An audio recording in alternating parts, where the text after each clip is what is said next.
morning, dear students. Students, in the previous class, we were discussing about Coulomb's law in electrostatics.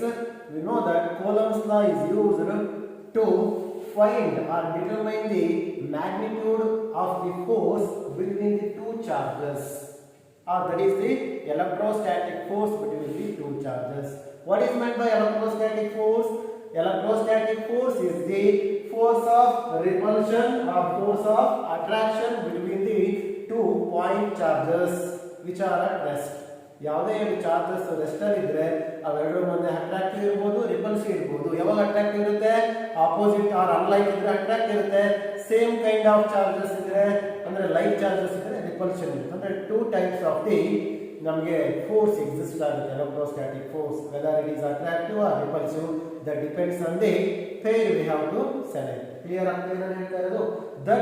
that force, electrostatic force is determined experimentally by the Coulomb's. Clear ಆಗ್ತಾ ಇದೆ ಹೇಳ್ತಾ ಇರೋದು? The Coulomb's law states that the electrostatic force of attraction or electrostatic force of repulsion, attraction or repulsion between two point charges at rest is ಏನಾಗಿರುತ್ತೆ, directly proportional to attractive or repulsive force ಏನಾಗುತ್ತೆ, directly proportional to the product of magnitude of the two charges. ಎರಡು charges ನ product ತಗೊಂಡು magnitude ತಗೊಳ್ತೀವಿ. ಯಾಕೆ ಅಂದ್ರೆ force ಯಾವಾಗಲೂ ಏನಾಗಿರಬೇಕು, positive. Electrostatic force is always positive. ನೀವೇನಾದ್ರೂ ಇದನ್ನ ಪ್ಲಸ್ ಕ್ಯೂ ಮೈನಸ್ ಕ್ಯೂ ತಗೊಂಡಾಗ ಅಟ್ರಾಕ್ಟಿವ್ ಫೋರ್ಸ್ ಇರುತ್ತೆ, ಕರೆಕ್ಟ್. ಬಟ್ ಕ್ಯಾಲ್ಕುಲೇಟ್ ಮಾಡಿದಾಗ ಪ್ಲಸ್ ಇಂಟು ಮೈನಸ್ ಬಂದ್ಬಿಡುತ್ತೆ ಎಫ್ ವ್ಯಾಲ್ಯೂ. ಅದಕ್ಕೆ ಬರಬಾರ್ದು ಅಂತಂದ್ರೆ ನಾವು ಮ್ಯಾಗ್ನಿಟ್ಯೂಡ್ ಹಾಕೊಂಡಿದೀವಿ. ಡೆಫಿನೆಟ್ ಸ್ಟೇಟ್ಮೆಂಟ್ ಅಲ್ಲಿ ನೋಡಿ ಇರಬೇಕು. The force of electrostatic force of attraction or repulsion between the two point charges at rest is directly proportional to the product of magnitude of the two charges and ಹೇಳ್ಬೋದಲ್ವಾ, inversely proportional to the r square, that is square of the distance between the two charges, where r represents the distance between the two charges or separation between the two charges. r square ತಗೊಂಡಿದ್ದೀನಿ, square of the distance ತಗೊಂಡಿದ್ದೀನಿ. That is the statement for Coulomb's law. ಬಹಳ important ಇದು. Sometimes ಒಂದು ಮಾರ್ಕಿಗೆ state Coulomb's law ಇನ್ electrostatics ಅಂತ ಕೇಳಬಹುದು. ಕೆಲವು time explanations ಕೇಳ್ತಾರೆ. Explanations ನಾನು ಎಕ್ಸ್ಪ್ಲೈನ್ ಮಾಡ್ತಾ ಹೋಗ್ತೀನಿ, ನಿಮ್ಗೆ ಗೊತ್ತಾಗುತ್ತೆ. ಸ್ಟೇಟ್ಮೆಂಟ್ ಲಾಸ್ಟ್ ಕ್ಲಾಸ್ ಹೇಳಿದ್ದೆ, ನೀವು 1 or 2 ಟೈಮ್ಸ್ ನೀವು ಓದ್ಕೋಬೇಕು ಅದನ್ನ ಅಂತ. ಕ್ಲಿಯರ್ ಆಯ್ತಲ್ವಾ? The force of attraction or repulsion is directly proportional to the product of magnitude of the charges and inversely proportional to the square of the distance between the two charges. ನೀವು ಒಂದು word ಕೂಡ neglect ಮಾಡಬಾರ್ದು. ನೀವು ಒಂದು word neglect ಮಾಡಿದ್ರು ಕೂಡ marks reduce ಆಗುತ್ತೆ. ಯಾಕೆ ಅನ್ನೋದು ಗೊತ್ತಾಗುತ್ತೆ ನಿಮಗೆ. ಎಲ್ಲೋ ಒಂದು ಕಡೆ ಪ್ರಾಡಕ್ಟ್ ಅಂತ ಬರೆಯಲ್ಲ, ನೀವು ಮ್ಯಾಗ್ನಿಟ್ಯೂಡ್ ಬರೆಯಲ್ಲ, ಸ್ಕ್ವಯರ್ ಅಂತ ಬರೆಯಲ್ಲ, ಡೈರೆಕ್ಟ್ಲಿ ಇನ್ವರ್ಸ್ಲಿ ಪ್ರಪೋರ್ಷನಲ್ ಕರೆಕ್ಟಾಗಿ ಮೆನ್ಷನ್ ಮಾಡಲ್ಲ. ಮಾರ್ಕ್ಸ್ 100% ಝೀರೋನೇ. 1 ಮಾರ್ಕ್ಸ್ ಅದು ಆಫ್ ಅಂತೂ ಆಗಲ್ಲ, 0 ಮಾರ್ಕ್ಸ್ ಆಗುತ್ತೆ. ಅದಕ್ಕೆ ನಾನು ಯಾಸ್ ಇಟ್ ಈಸ್ ನಾನು ಬರ್ಸಿರೋ ಥರ ನೀವು ಓದ್ಕೋಬೇಕಾಗಿದೆ. ಅಂದರೆ ಅದನ್ನ ರೆಫರೆನ್ಸ್ ಇಟ್ಕೊಳ್ಳಿ. ಕ್ಲಿಯರ್ ಆಯ್ತಲ್ವಾ? ನೆಕ್ಸ್ಟ್ ಇದೊಂದು ಸ್ಟೂಡೆಂಟ್ಸ್ ಎಕ್ಸ್ಪ್ಲನೇಷನ್. Coulomb's ಸ್ಟೇಟ್ಮೆಂಟ್ ಮುಗಿದಿದೆ ಲಾಸ್ಟ್ ಕ್ಲಾಸಲ್ಲಿ. ಎಕ್ಸ್ಪ್ಲನೇಷನ್ ಅಂತ ಬರ್ಕೊಳ್ಳಿ, ಡಯಾಗ್ರಾಮ್ ಬರ್ಕೊಳ್ಳಿ. ಇಲ್ಲ ಅಂದ್ರೆ ಸ್ಕ್ರೀನ್ ಶಾಟ್ ತಗೊಂಡು ಬರ್ಕೋಬೇಕಾಗಿರುತ್ತೆ. ನೀವೇನು Coulomb's law ಎಲೆಕ್ಟ್ರೋಸ್ಟಾಟಿಕ್ಸ್ ಅಲ್ಲಿ ಸ್ಟೇಟ್ಮೆಂಟ್ ಹೇಳಿದಿರೋ ಅದಕ್ಕೆ ಸೂಟೇಬಲ್ ಡೆಫಿನೆಟ್ ಮೀನ್ಸ್ ಡಯಾಗ್ರಾಮ್ ಇದೆ. ಅಕಾರ್ಡಿಂಗ್ ಟು Coulomb's law ಏನೇನು ತಗೋಬೇಕು ನಾವು? First we have to choose the two charges. They are separated by some distance r. That is, let us take or consider two charges. One is plus q, another one is plus 1q, another one is q2, q1 and q2. They are the two charges. They are separated by a distance r. We know that when the two charges are present, they are at a certain distance. There must be some force of attraction and repulsion between those charges. Here both are the same charges, therefore they can repel each other. ನೋಡಿ plus plus ಇದೆ, force ಯಾವ ಕಡೆ ಇದೆ, opposite ಆಗಿದೆ, repulsion ಇದೆ. ಅದೇ ಒಂದು plus ಒಂದು ಮೈನಸ್ ಇದ್ರೆ ಅಟ್ರಾಕ್ಷನ್ ಇರೋದು. ಆರೋ ಮಾರ್ಕ್ 2 ಹಿಂಗೆ ಬರೀತಾ ಇದೆ, ಅಟ್ರಾಕ್ಟ್ ಆಗೋದು. ಬಟ್ ಬರ್ದಿಲ್ಲ, ಯಾಕೆಂದ್ರೆ ಇಲ್ಲಿ ತಗೊಂಡಿರೋ charges like charges, same kind of charges ತಗೊಂಡಿದ್ದೀವಿ. ಅದು ಯಾವ್ದಾದ್ರು ತಗೋಬಹುದು, ಎಕ್ಸ್ಪ್ಲನೇಷನ್ ತೊಂದರೆ ಇಲ್ಲ. ಬಟ್ ನೀವು ಬರೀಬೇಕಾದ್ರೆ ಡಯಾಗ್ರಾಮು ಅದರ ಪ್ರಕಾರನೇ ಬರೀಬೇಕು. ಡೈರೆಕ್ಷನ್ ಆಫ್ ದಿ ಫೋರ್ಸ್ ಯಾವ ಥರ ಇದೆ ಅಂತ ನೀವು ಬರ್ಕೊಂಡಿದ್ದೀರಲ್ವ ಡಯಾಗ್ರಾಮ್, ಇಲ್ಲ ಸ್ಕ್ರೀನ್ ಶಾಟ್ ತಗೊಳ್ಳಿ. ನೆಕ್ಸ್ಟ್ ಎಕ್ಸ್ಪ್ಲನೇಷನ್ ಬರ್ಕೊಳ್ಳಿ. Let Q1 and Q2 let q1 and q2 are the ಏನು q1 q2 ಅಂದ್ರೆ are the two stationary charges, stationary point charges. Last class ನಾನು ಚಾರ್ಜಸ್ ಬಗ್ಗೆ ಹೇಳಬೇಕಂತ ಹೇಳಿದೆ. Point charge, source charge and test charge recall ಮಾಡಬಹುದು. ಇನ್ನೊಂದು what is meant by point charge? ಈ ಎರಡು ಪಾಯಿಂಟ್ ಚಾರ್ಜ್ ಅಂತ ಯಾಕೆ ಹೇಳ್ತೀವಿ? The size of those charges is negligible compared to the distance of separation, then they are called point charges. What is meant by source charge? A charge which produces the electric field around it.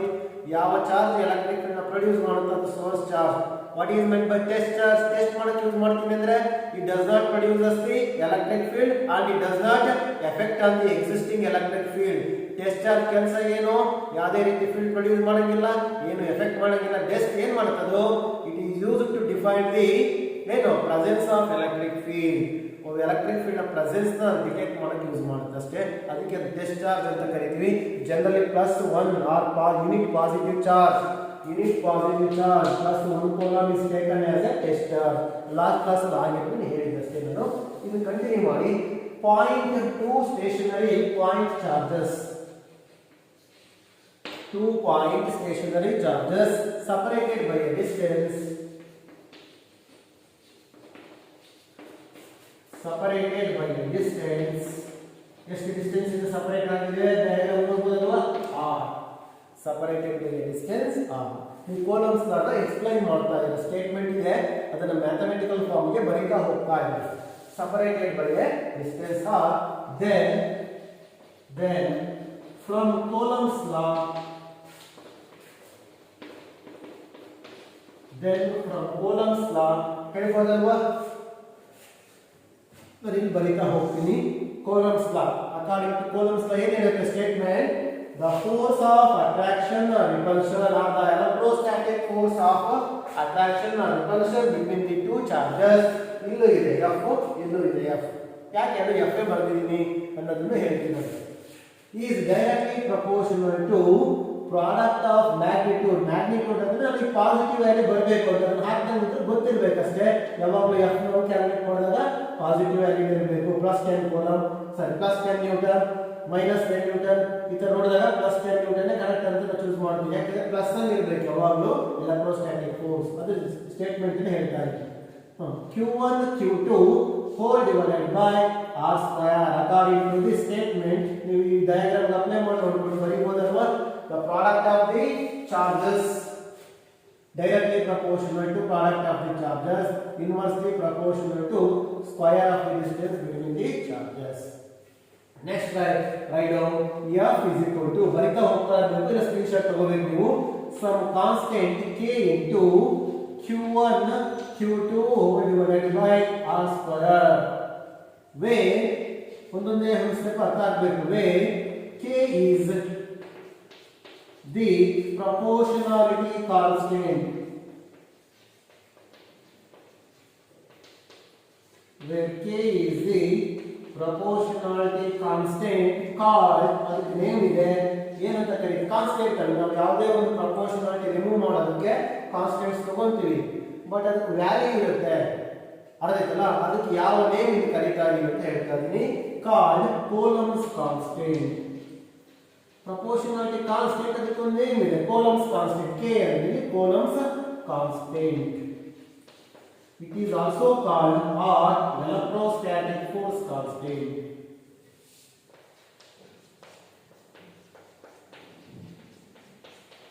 Electrostatic force constant. ಇಷ್ಟನ್ನು screenshot ತಗೊಳ್ಳಿ ಬೇಗ. Diagram ಮತ್ತೆ ನೀವು recall ಮಾಡ್ಕೋಬೇಕಾಗಿರೋ explanations ಅಲ್ಲಿ clear ಆಯ್ತಲ್ವಾ? Screenshot ತಗೊಳ್ಳಿ ಬೇಗ ಇದನ್ನ.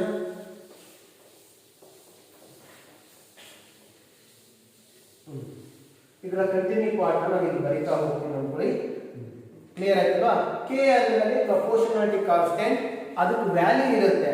The value of the k depends on the unit we have to choose. ನಾವು SI ಯೂನಿಟ್ ತಗೊಂತೀವೋ CGS ಯೂನಿಟ್ ತಗೊಂತೀವೋ ಅದರ ಮೇಲೆ ಆಕ್ಚುಲಿ ನಾವು ತಗೊಳ್ಳೋದು SI ಯೂನಿಟ್ ಅಲ್ಲೇ, ಅದಕ್ಕೆ ಅದನ್ನು ಮಾತ್ರ ಹೇಳ್ತೀವಿ ವ್ಯಾಲ್ಯೂನ. ಅದಕ್ಕೆ ಯೂನಿಟ್ ಮೇಲೂ ಡಿಪೆಂಡ್ ಆಗಿದೆ k ಅಂಡ್ ಆಲ್ಸೋ ದಿ. ಯಾವ್ದಾದ್ರು ಐಡಿಯಾ ಇದೆಯಲ್ವಾ? k ಯಾವ್ದ್ರ ಮೇಲೆ ಡಿಪೆಂಡ್ ಆಗಿರ್ಬೋದು? ಯೂನಿಟ್ ಜೊತೆಗೆ ಥಿಂಕ್ ಮಾಡ್ಬೋದಲ್ವಾ ಯಾರಾದರೂ? ಕೆ ಅನ್ನೋದು ರೆಪ್ರೆಸೆಂಟ್ ಮಾಡ್ತಾ ಇದೆ ಫೋರ್ಸ್ ಕಾನ್ಸ್ಟೆಂಟ್ ಅಂತ ಹೇಳ್ತಾ ಇದೆ. ಅಂದ್ರೆ ಇಲ್ಲಿ ಎಲೆಕ್ಟ್ರೋಸ್ಟಾಟಿಕ್ ಫೋರ್ಸ್ ಕಾನ್ಸ್ಟೆಂಟ್ ಅಂತ. It also depends on the media in which the charges are place. Q1 Q2 ಅನ್ನೋದನ್ನ ಯಾವ ಮೀಡಿಯಾದಲ್ಲಿ ಇಟ್ಟಿದ್ದೀನಿ, ಎಕ್ಸಾಂಪಲ್ ಇಲ್ಲಿ ಇಟ್ಕೊಂಡಿದ್ದೀನಿ ಏರ್ ಅಲ್ಲಿ ಇಟ್ಟಿದ್ದೀನಿ, ಬೇರೆ ಯಾವುದೋ ಲಿಕ್ವಿಡ್ ಅಲ್ಲಿ ಇಟ್ಟಿದ್ದೀನಿ ಅದು ಚಾರ್ಜಸ್ ನ, ಆಯಿಲ್ ಅಲ್ಲಿ ಇಟ್ಟಿದ್ದೀನಿ, ಇಲ್ಲ ಯಾವುದೋ ಒಂದು ಸಾಲಿಡ್ ಮೀಡಿಯಾದಲ್ಲಿ ಸಪರೇಟ್ ಮಾಡಿದ್ದೀನಿ, ಅದನ್ನ ನಾನು ತಗೋಬೇಕಾಗಿರುತ್ತೆ. ಅಂದ್ರೆ k depends on unit choosed and also the where the charges are place. That means in which media the charges are place. Generally the media which separate the two charges ಅಂತ ಹೇಳ್ತೀವಿ. ಎರಡು charges ಮಧ್ಯ ಯಾವ media ಇದೆ, ಯಾವ media ಎರಡು charges separate ಮಾಡಿದೆ ಅನ್ನೋದು ಕೂಡ ಇಲ್ಲಿ ಇಂಪಾರ್ಟೆಂಟ್ ಆಗುತ್ತೆ ಕೆ. ಬಟ್ ನಾವು ಜನರಲಿ ಕೆ ನಾವು ಹೇಳೋದು ಏರ್ ಆರ್ ವ್ಯಾಕ್ಯೂಮ್ ಇಟ್ಕೊಂಡು ಅದು ಎಸ್ ಐ ಯೂನಿಟ್ ಅಲ್ಲಿ ಹೇಳ್ತಾರೆ. ಕ್ಲಿಯರ್ ಆಯ್ತಲ್ಲ? Next ಬರ್ಕೊಂಡ್ರಿ. The value of K depends on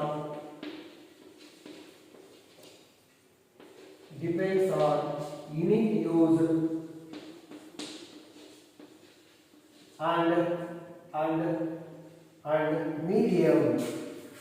and medium between the charges.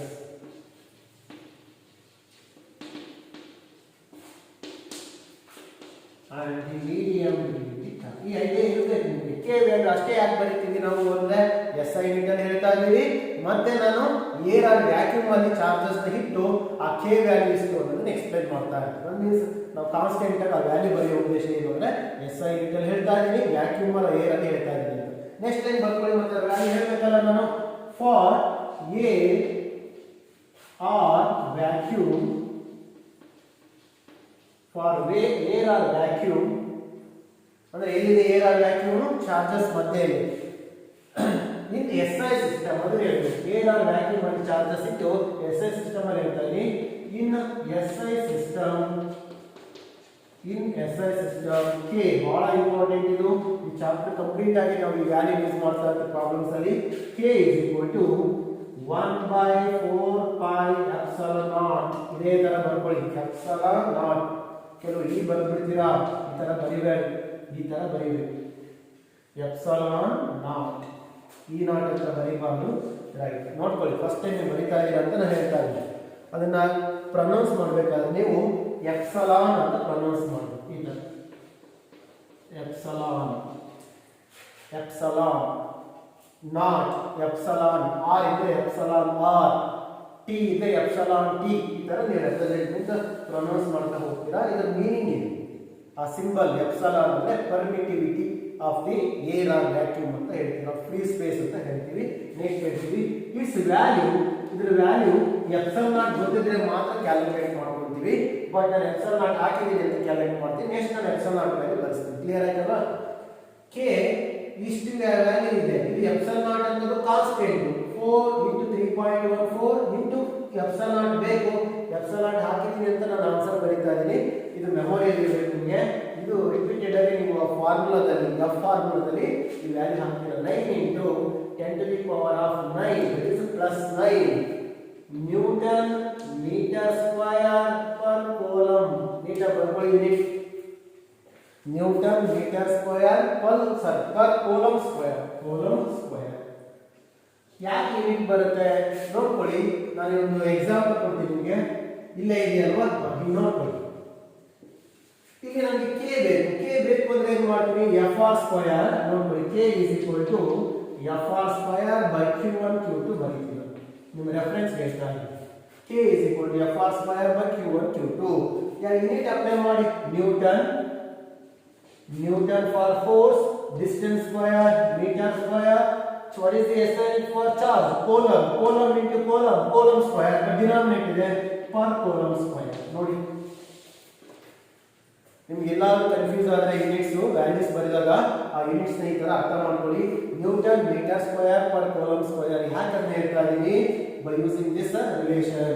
K ಬೇಕು ಅಂದ್ರೆ ನೀವು ಫೋರ್ಸ್, ಎಲೆಕ್ಟ್ರೋಸ್ಟಾಟಿಕ್ ಫೋರ್ಸ್ ಎಕ್ಸ್ಪ್ರೆಷನ್ ಅಂದ್ರೆ ನೀವು ಕೂಲಂಬ್ಸ್ ಲಾ ನ ಯೂಸ್ ಮಾಡ್ಕೊಂತಾ ಇದ್ದೀವಿ. ಕ್ಲಿಯರ್ ಆಯ್ತಲ್ವಾ? ಇಷ್ಟು ನಿಮ್ಮ ರೆಫರೆನ್ಸ್ ಕೇಳಿದ್ದಷ್ಟೇ. ಇದು ನಿಮ್ಗೆ ಗೊತ್ತಿರಲಿ ಅಂತ. ಎಲ್ಲ ಕನ್ಫ್ಯೂಸ್ ಆದ್ರೆ ನೀವು ಈ ತರ ಯೂಸ್ ಮಾಡ್ಕೊಳ್ಳಿ. ಕ್ಲಿಯರ್ ಆಯ್ತಲ್ವಾ? 10⁻⁹ 9 into 10 to the power of plus 9 Newton meter square per coulomb square is the value of K or Coulomb's constants. Next, where ನಿಮಗೆ ಕನ್ಫ್ಯೂಸ್ ಇದೆ, ಇಲ್ಲಿ ಎಪ್ಸಿಲಾನ್ ನಾಟ್ ಅಂದ್ರೆ ಗೊತ್ತಿಲ್ಲ ಮತ್ತು ವ್ಯಾಲ್ಯೂ ಏನು ಬರುತ್ತೆ ಅಂದ್ರೆ ಈಗ ಹೇಳ್ತಾ ಇದ್ದೀನಿ. ಮುಂಚೆನೇ ಆನ್ಸರ್ ಬರ್ತೀನಿ, ಬಟ್ ಎಪ್ಸಿಲಾನ್ ನಾಟ್ ವ್ಯಾಲ್ಯೂ ಎಷ್ಟು ಸಬ್ಸ್ಟಿಟ್ಯೂಟ್ ಮಾಡಬೇಕು ಅಂತ ತಿಳ್ಕೊಳ್ಳಿ. where epsilon naught is the epsilon naught ಅಂದ್ರೆ ಏನು ಅಂತ ಹೇಳ್ಬೋದು ಫಸ್ಟ್ ಗೊತ್ತಿರಬೇಕು. ಪರ್ಮಿಟಿವಿಟಿ. epsilon naught ಅಂದ್ರೆ ಏನು ಗೊತ್ತಾ, ಅದು ಪರ್ಮಿಟಿವಿಟಿ ಆಫ್ ಫ್ರೀ ಸ್ಪೇಸ್. ನೀವು ಎಲ್ಲಿ ಯೂಸ್ ಮಾಡಿರಲ್ಲ ಈ ಟರ್ಮ್ ಫಸ್ಟ್ ಇಯರ್ ಅಲ್ಲಿ. ಫ್ರೀ ಸ್ಪೇಸ್ ಮೀನ್ಸ್ ವ್ಯಾಕ್ಯೂಮ್ ಅಂತ ಹೇಳ್ಬೋದು.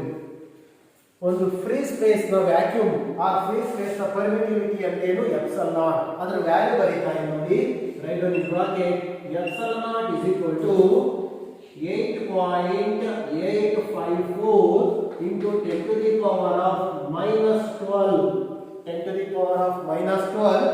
ನೋಡ್ಕೊಳ್ಳಿ, ಇಲ್ಲೊಂದು ನಿಮ್ಗೆ ಕ್ಲೂ ಕೊಡ್ತೀನಿ, ಯೂನಿಟ್ ಬರೆಯೋದು. ಎಪ್ಸಿಲಾನ್ ನಾಟ್ ಇದೆ, ಕೆ ಇದೆ, ಕೆ ಯೂನಿಟ್ ಇದೆ, ಎಪ್ಸಿಲಾನ್ ನಾಟ್ ಯೂನಿಟ್ ಬರುತ್ತೆ.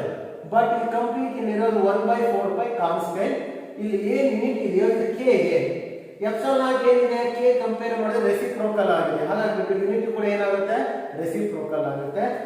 ರೆಸಿಪ್ರೋಕಲ್ ಯೂನಿಟ್ ಹೆಂಗ್ ಬರೀತೀರಾ, ಯಾವುದು ಪ್ಲಸ್ ಬರುತ್ತೆ ಮುಂಚೆ ಬರೆದ್ರಿ, ಮೈನಸ್ ಇದೆ ಪ್ಲಸ್ ಆಗುತ್ತೆ, ಕೂಲಂಬ್ ಸ್ಕ್ವೇರ್ ಮೈನಸ್ 2 ಪ್ಲಸ್ 2.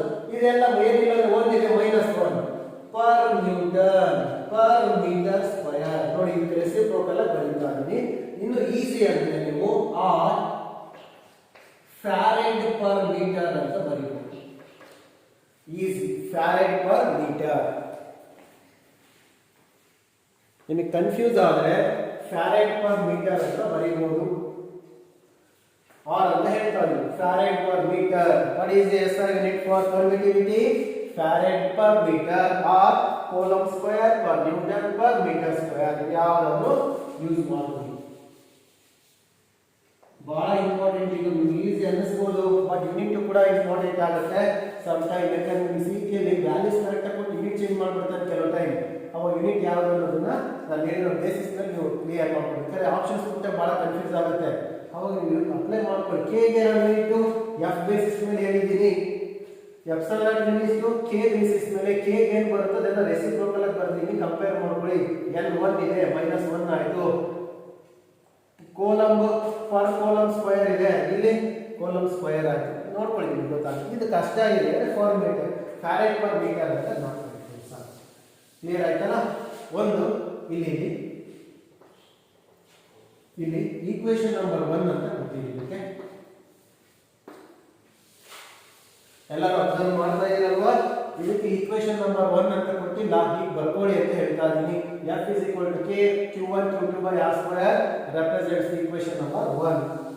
ಇಲ್ಲಿ K ವ್ಯಾಲ್ಯೂ ಗೊತ್ತಾಗಿದೆ. ಈ ಈಕ್ವೇಶನ್ 1 ಗೆ ಈ K ವ್ಯಾಲ್ಯೂನ ನಾನು ಸಬ್ಸ್ಟಿಟ್ಯೂಟ್ ಮಾಡಿದ್ರೆ ನನಗೆ ಫೈನಲ್ ಆಗಿ ಕೂಲಂಬ್ಸ್ ನ ಮ್ಯಾಥಮೆಟಿಕಲ್ ಫಾರ್ಮ್ ಸಿಗುತ್ತೆ. ಕ್ಲಿಯರ್ ಆಯ್ತಲ್ವಾ? ಈ ಎಪ್ಸಿಲಾನ್ ನಾಟ್ ನ ಇಲ್ಲಿ ಸಬ್ಸ್ಟಿಟ್ಯೂಟ್ ಮಾಡಿದಾಗ ನನಗೆ ವ್ಯಾಲ್ಯೂ ಬಂದಿರೋದು ಅಂತ ನಾನು ಹೇಳ್ತಾ ಇರೋದು. ಬಟ್ ಮುಂಚೆ ನಿಮಗೆ ಕಾನ್ಸ್ಟೆಂಟ್ ವ್ಯಾಲ್ಯೂಸ್ ಮೆಮೊರಿ ಇದೆ ಅಂತ ಬರ್ಕೊಳ್ಳೋದು. ಕ್ಲಿಯರ್ ಆಯ್ತಲ್ವಾ?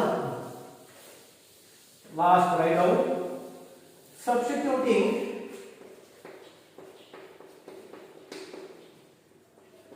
substituting the K value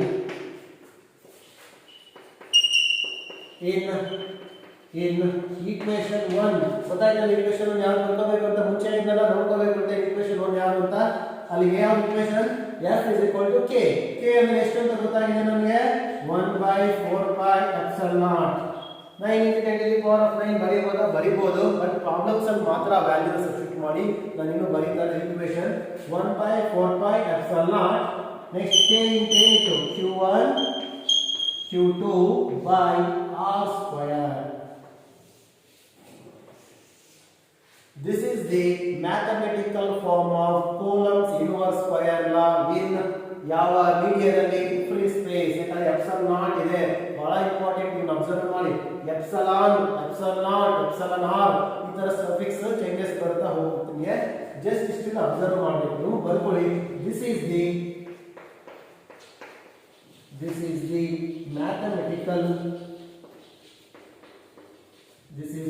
mathematical form of form of Coulomb's inverse square law in ಯಾವ ಸ್ಪೇಸ್ ಇಂದ ನಾನು ಬರಿತಾ ಇದೀನಿ in free space epsilon naught ಇದೆ epsilon naught ಅಂದ್ರೆ ಏನು ಅಂತ ಹೇಳ್ತಾ ಇದೀನಿ ನಾನು it is the permittivity of the free space ನಾನು ಬರೆದಿರೋ ಫೋರ್ಸ್ ಕೂಡ ಫ್ರೀ ಸ್ಪೇಸ್ ಅಲ್ಲಿ ಫೋರ್ಸ್ ಫೈಂಡ್ ಔಟ್ ಮಾಡಬೇಕು ಈ ವ್ಯಾಲ್ಯೂಸ್ ಇದೆಯಲ್ವಾ ಬಹಳ ಇಂಪಾರ್ಟೆಂಟ್ ಇನಿಷಿಯಲಿ ವ್ಯಾಲ್ಯೂಸ್ ಬಹಳ important without knowing this values you cannot simplify the problems ಇದು ಗೊತ್ತಿರಬೇಕು ನೀವು ಚಾಪ್ಟರ್ ಏನೇ ಚೆನ್ನಾಗಿ ಓದ್ಕೊಂಡು ಇರ್ತೀರಾ ಪ್ರಾಬ್ಲಮ್ ಕೇಳಿದ್ದಾರೆ ಕಾನ್ಸ್ಟೆಂಟ್ ವ್ಯಾಲ್ಯೂಸ್ ಕೊಟ್ಟಿರಲ್ಲ ಅವರು ಕಾನ್ಸ್ಟೆಂಟ್ ವ್ಯಾಲ್ಯೂಸ್ ನಮ್ಮೋದಿಲ್ಲ ಅಂದ್ರೆ ನೀವು ಅಷ್ಟು ಓದಿರೋದು ಡಿರೈವೇಷನ್ಸ್ ಕಲಿತಿದ್ದು ಪ್ರಾಬ್ಲಮ್ ಸಿಂಪ್ಲಿಫಿಕೇಶನ್ಸ್ ಪ್ರಾಕ್ಟೀಸ್ ಮಾಡಿದೆಲ್ಲ ಝೀರೋ ಆಗುತ್ತೆ ಕಾನ್ಸ್ಟೆಂಟ್ ವ್ಯಾಲ್ಯೂ ಗೊತ್ತಿಲ್ಲ ಅಂದ್ರೆ ಕ್ಲಿಯರ್ ಆಯ್ತಲ್ವಾ ಇಷ್ಟು this students here this equation or expression is the Coulomb's inverse square law this gives the magnitude of the force between the two charges whether that is attractive or repulsive but it gives the value or magnitude of the force ಎಷ್ಟು force ಇದೆ charges ಮಧ್ಯೆ 10 Newton ಇದೆಯೋ 100 Newton ಇದೆಯೋ 1 Newton ಇದೆ ಅಂತ find out ಮಾಡೋದು ನನಗೆ ಬೇಕು ಚಾರ್ಜ್ ಮಧ್ಯೆ ಅಂದ್ರೆ ಈ ಫಾರ್ಮುಲಾ ಯೂಸ್ ಮಾಡ್ತೀವಿ but we know that force is A vector quantity force bare value iralla it has along with the magnitude it has a direction irutte yav force yav kade q1 q2 ಮೇಲೆ ಯಾವ direction force ಹಾಕಿದೆ q2 ಅನ್ನೋದು q1 ಮೇಲೆ ಯಾವ direction force ಹಾಕಿದೆ ಅನ್ನೋದು ಬೇಕು ನಿಮಗೆ ಡೈರೆಕ್ಷನ್ ಕೂಡ ಅದು ಬೇಕು ಅಂದ್ರೆ ಏನು ಮಾಡಬೇಕು ನಾವು Coulomb's law the vector form ತಗೊಳ್ತೀವಿ that is vector form vector ಅಂದ್ರೆ ಏನು it has both magnitude and direction that is also the same meaning here vector form of Coulomb's law gives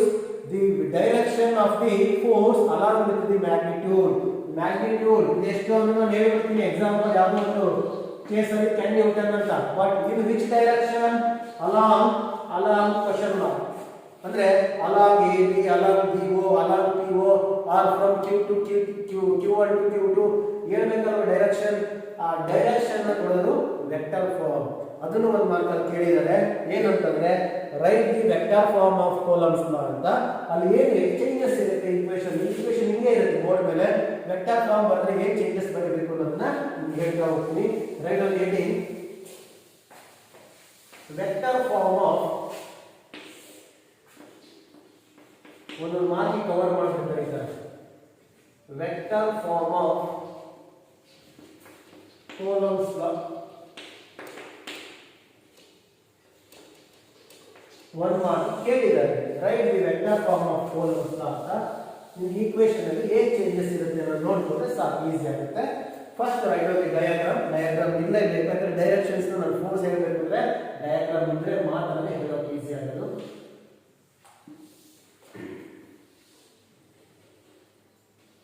let us say that the two charges are point charges which are at rest and they are separated by a distance r.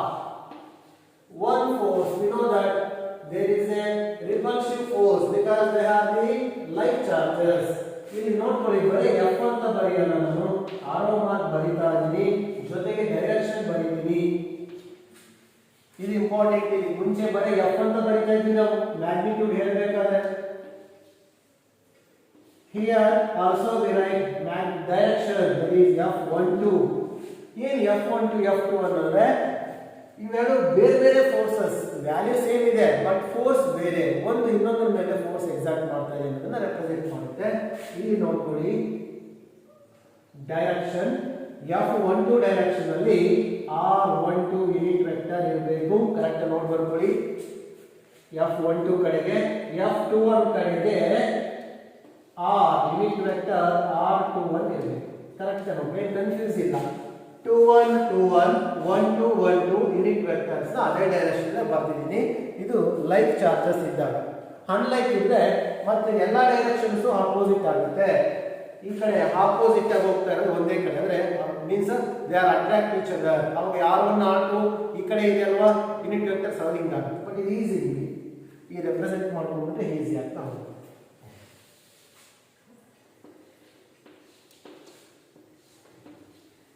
Same diagrams ಒಂದು change ಏನು unit vectors addition ಬರ್ತಿದ್ದೀರಾ ಜೊತೆಗೆ ಇಲ್ಲಿ directions represent ಮಾಡೋದಕ್ಕೆ ನಾವು F vector F ಬರೀತಾ ಇದ್ದೀವಿ. ಇದು ನಾವು ಬರೆಯೋದಕ್ಕೆ ಏನು ಡಿಫರೆನ್ಸ್ ಅನ್ನೋದು ಬರೀತೀನಿ.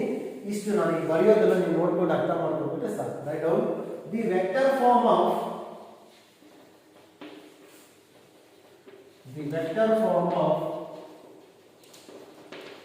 Coulomb's law is vector form ಅನ್ನು ನಾನು F12 ಬರೀಬೇಕು, F21 ಬರೀಬೇಕು, ಯಾವುದಾದ್ರೂ ಬರೀಬೇಕು, ಬಟ್ ಒಂದನ್ನು ಬರೆದ್ರೆ ಸಾಕು. ನೀವು ಎಕ್ಸಾಂಪಲ್ ನಾವು F21 ಅಂತ ಬರೀಬೇಕು. ನಿಮ್ಮ ಬುಕ್ಕಲ್ಲಿ ನಿಮ್ಮ ಮಟೀರಿಯಲ್ ಅಲ್ಲಿ ನಾವು ಅದನ್ನೇ ಕೊಟ್ಟಿರ್ತೀವಿ, ನಿಮ್ಗೆ ಈಸಿ ಆಗುತ್ತೆ ಅದನ್ನೇ ಬರೆಸ್ತೀವಿ. ನೀನೊಂದು ಬರ್ಕೊಳ್ತೀವಿ ಕನೆಕ್ಷನ್ ಏನು ಫೋರ್ಸ್ F21 ನೋಡಿ. ಆ ಕಡೆ ಮ್ಯಾಗ್ನಿಟ್ಯೂಡ್ ಬರೆದಾಗ ವೆಕ್ಟರ್ ಇರಲಿಲ್ಲ, ವೆಕ್ಟರ್ ಫಾರ್ಮ್ ಅಲ್ಲಿ ಇರಲಿಲ್ಲ, ಜಸ್ಟ್ ಮ್ಯಾಗ್ನಿಟ್ಯೂಡ್ ರೆಪ್ರೆಸೆಂಟ್ ಮಾಡ್ತಾ ಇತ್ತು. Same 1/4π is always constant. Q1 Q2 they are the magnitude of the charges and r square is the distance. ಇಲ್ಲಿ ಸಫಿಕ್ಸ್ ಅಲ್ಲಿ ಬರೆಯಬೇಕಿಲ್ಲ, ಬಟ್ ನೋಡ್ಕೊಳ್ಳಿ ಯಾವಾಗ ನೀವು ವೆಕ್ಟರ್ ಫಾರ್ಮ್ ಬರೀತೀರೋ ಯೂನಿಟ್ ವೆಕ್ಟರ್ ಬರೀಬೇಕು. ಯಾವ ಯೂನಿಟ್ ವೆಕ್ಟರ್ ಬರೀಬೇಕು ಅಂದ್ರೆ ಮೇನ್ ವೆಕ್ಟರ್ ಯಾವುದಿದೆಯೋ ಅದೇ ಡೈರೆಕ್ಷನ್ ಇರೋ ಯೂನಿಟ್ ವೆಕ್ಟರ್ ಬರೀಬೇಕು. ಎಕ್ಸಾಂಪಲ್ F12 ಡೈರೆಕ್ಷನ್ ಇರೋ ಯೂನಿಟ್ ವೆಕ್ಟರ್ ಯಾವುದು?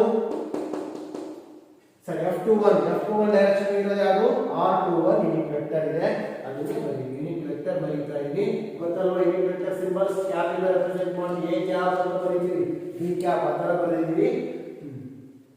21 ಕನ್ಫ್ಯೂಸ್ ಮಾಡ್ಕೋಬಾರ್ದು. 21 ಇದೆ, ಇಲ್ಲೇನು ಬರೆಯಬೇಕು ಇಲ್ಲ, ಯಾಕೆಂದ್ರೆ ಇದು ಡಿಸ್ಟೆನ್ಸ್ ಅಷ್ಟೇ. ಯಾವಾಗಲೂ 1 to 21 ಏನು ಬರೆದು ಚೇಂಜಸ್ ಆಗಿಲ್ಲ. What is meant by unit vector? R1 to R2 ಯಾಕೆ ಬರೀತೀವಿ ಅಂದ್ರೆ unit vector is A vector whose magnitude is 1 multiplied by 1 ಅಂತ ಬರೀರಿ. ಇದರ ವ್ಯಾಲ್ಯೂ ಏನು ಚೇಂಜ್ ಆಗಲ್ಲ. ಯೂನಿಟ್ ವೆಕ್ಟರ್ ಯಾವುದೇ ರೀತಿ ಮ್ಯಾಗ್ನಿಟ್ಯೂಡ್ ಚೇಂಜ್ ಮಾಡಲ್ಲ, but it shows the direction. ಇದು ಯಾವ ಡೈರೆಕ್ಷನ್ ಇದೆ ಅಂತ ನೀವು ನೋಡಿ ಹೇಳ್ಬೋದು. ಎಕ್ಸಾಂಪಲ್ ನಾನು ಇದೇನು ಬರೆಯಲ್ಲ ಅನ್ಕೊಳ್ಳಿ, ಇಲ್ಲಿ R21 ಅಂತ ಹೇಳ್ತೀವಿ, R21 ಆ ಕಡೆ ಇರೋ ವೆಕ್ಟರ್ ಯಾವುದು? F21. therefore F21 is the direction of R21. therefore the unit vector is used to denote the direction of the main vector. It cannot changes the magnitude of the vector. vector ಯಾವುದೇ magnitude change ಮಾಡಲ್ಲ, into 1 ಇರೋದ್ರಿಂದ but direction ಹೇಳುತ್ತೆ. ನೋಡ್ಕೊಳ್ಳಿ, ಈಗ ನಿಮಗೆ ಒಂದು reference ಹೇಳ್ತಾ ಇದ್ದೀನಿ ನಾನು. ವೆಕ್ಟರ್ ಫಾರ್ಮ್ ಮತ್ತೆ ಜನರಲ್ ಫಾರ್ಮ್ ಆರ್ ಸ್ಕ್ವೇರ್ ಲಾಗು ಕೋಲಮ್ ಸ್ಕ್ವೇರ್ ಲಾಗು ಡಿಫರೆನ್ಸ್ ಏನಿದೆ ಅಂದ್ರೆ ಇಲ್ಲಿ ನೋಡ್ಬೋದು. ಮತ್ತೆ ಇಲ್ಲಿ ಯೂನಿಟ್ ವೆಕ್ಟರ್ ನ ಬರ್ತೀವಿ. ಕ್ಲಿಯರ್ ಆಯ್ತಲ್ಲ? ಈಗ ನಿಮಗೆ ಯೂನಿಟ್ ವೆಕ್ಟರ್ ಫಾರ್ಮ್ ಅಂದ್ರೆ ಏನು ಬರೀತೀರಾ? ಡೈರೆಕ್ಷನ್ಸ್ ನ ರೆಪ್ರೆಸೆಂಟ್ ಮಾಡೋದಕ್ಕೆ ನೀವು ಯೂನಿಟ್ ವೆಕ್ಟರ್ ನ ಅಡಿಷನ್ ಆಗಿ ನೀವು ಅಲ್ಲಿ ಮಲ್ಟಿಪ್ಲಿಕೇಶನ್ ಮಾಡಿರ್ತೀರಾ, ಮಲ್ಟಿಪ್ಲೈ ಆಗಿರ್ತೀವಿ, ಅರ್ಥಾಯ್ತಲ್ವಾ? ಬಟ್ ಇಂಪಾರ್ಟೆಂಟ್ ಏನು ಅನ್ನೋದನ್ನ ಹೇಳ್ತೀನಿ ನೋಡ್ಕೊಳ್ಳಿ. ಇಲ್ಲ ಬರ್ಕೊಂಬಳಿ ಸಿಮಿಲರ್ಲಿ ಇನ್ನೊಂದು ಬರ್ಕೊಂಬೇಡ. Similarly F12 is equal to 1/4π ನೀವು ಅಷ್ಟಾಗಿ ಎಕ್ಸಾಂಪಲ್ ಬರೆದ್ರೆ 1/4π epsilon naught. F21 ತರ F12 ಬರೀತೀವಿ, ಏನು ಬರೀತೀರಾ? 1/4π epsilon naught Q1 Q2 by R square into R12. ಯಾಕೆ ಈ ಮೇನ್ ವೆಕ್ಟರ್ ಡೈರೆಕ್ಷನ್ ಗೆ ಯೂನಿಟ್ ವೆಕ್ಟರ್ ಯಾವುದು? ಅದೇ R12. therefore R12 ಎರಡನ್ನೂ ಬರೆದಿದ್ದೀವಿ. ಎರಡು ಬರೀತೀರಾ ಬರೀ ಎಕ್ಸಾಮ್ ಅಲ್ಲಿ ತೊಂದರೆ ಇಲ್ಲ. ವೇ ಬಟ್ ಇಲ್ಲಿ ಇಂಪಾರ್ಟೆಂಟ್ ಎಕ್ಸ್ಪ್ಲೈನ್ ಮಾಡಬೇಕಾಗುತ್ತೆ ಟರ್ಮ್ ನೀವು. ವೇ F21 ಏನು F21 ಅಂದ್ರೆ ಹೇಳ್ಬೋದಲ್ಲ ನೀವೇ? Force on Q2 due to Q1. Correct ನೋಡ್ಕೊಳ್ಳಿ. F21 ಅಂದ್ರೆ ಏನು ಗೊತ್ತಾ? Q2 ಮೇಲೆ Q1 ಎಷ್ಟು ಫೋರ್ಸ್ ಹಾಕಿದೆ ಅದು ಅಟ್ರಾಕ್ಟಿವ್ ರಿಪಲ್ಸ್ ಬಗ್ಗೆ ಡಿಸ್ಕಷನ್ ಬೇಡ, ನೋಡ್ಕೊಳ್ಳಿ. Force on second charge by the first charge, force on Q2 by the Q1 or due to Q1 ಅಂತ ಹೇಳ್ತೀವಿ. ಅದೇ ತರ ಇಲ್ಲಿ F12 ಅಂದ್ರೆ ಏನು ನೀವು ಹೇಳ್ಬೋದಲ್ವಾ? ಫೋರ್ಸ್ ಆನ್ Q1 ಮೇಲೆ Q2 ಇಂದ ಡ್ಯೂ ಟು Q1 ಮೇಲೆ Q2 ಚಾರ್ಜ್ ಎಷ್ಟು ಫೋರ್ಸ್ ಹಾಕಿದೆ ಅದು ಅಟ್ರಾಕ್ಟಿವ್ ರಿಪಲ್ಸಿವ್ ಏನಾದ್ರು ಇರಲಿ. ಇನ್ನು ಏನಾದ್ರು ಇಲ್ಲಿ ಎಪ್ಸಿಲಾನ್ ನಾಟ್ ಗೊತ್ತಿದೆ ನಿಮಗೆ, permittivity of the free space. Q1 Q2 ಅಂದ್ರೆ ಏನು? Magnitude of the charges. R ಅಂದ್ರೆ ಏನು? Separation between the charges. Next ಇರೋದು ಏನು ನಮಗೆ? Unit vector. ಅದು ನಮ್ಗೆ ಬರ್ಕೊಂಡ್ಬಿಡೋಣ. R21 ಕ್ಯಾಪ್ ಅಂದ್ರೆ ಏನು? ಯೂನಿಟ್ ವೆಕ್ಟರ್ ಪಾಯಿಂಟಿಂಗ್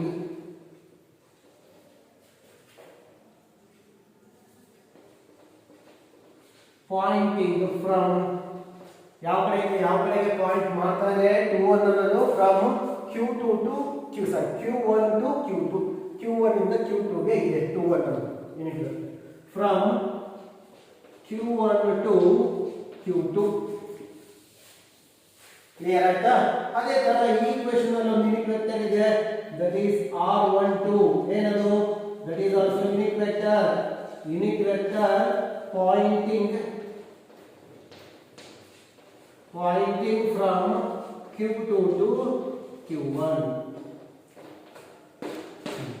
ಇಷ್ಟು ನಿಮ್ಮ ಐಡಿಯಾ ಇದ್ರೆ ಸಾಕು ಒಂದು ಡಿಫರೆನ್ಸ್ ಏನು ಅನ್ನೋದನ್ನ ಐಡೆಂಟಿಫೈ ಮಾಡಿದ್ರೆ along with the unit vector ಬರೆದ್ರೆ ಯೂನಿಟ್ ವೆಕ್ಟರ್ ಫಾರ್ಮ್ ಆಗುತ್ತೆ ಅಷ್ಟೇ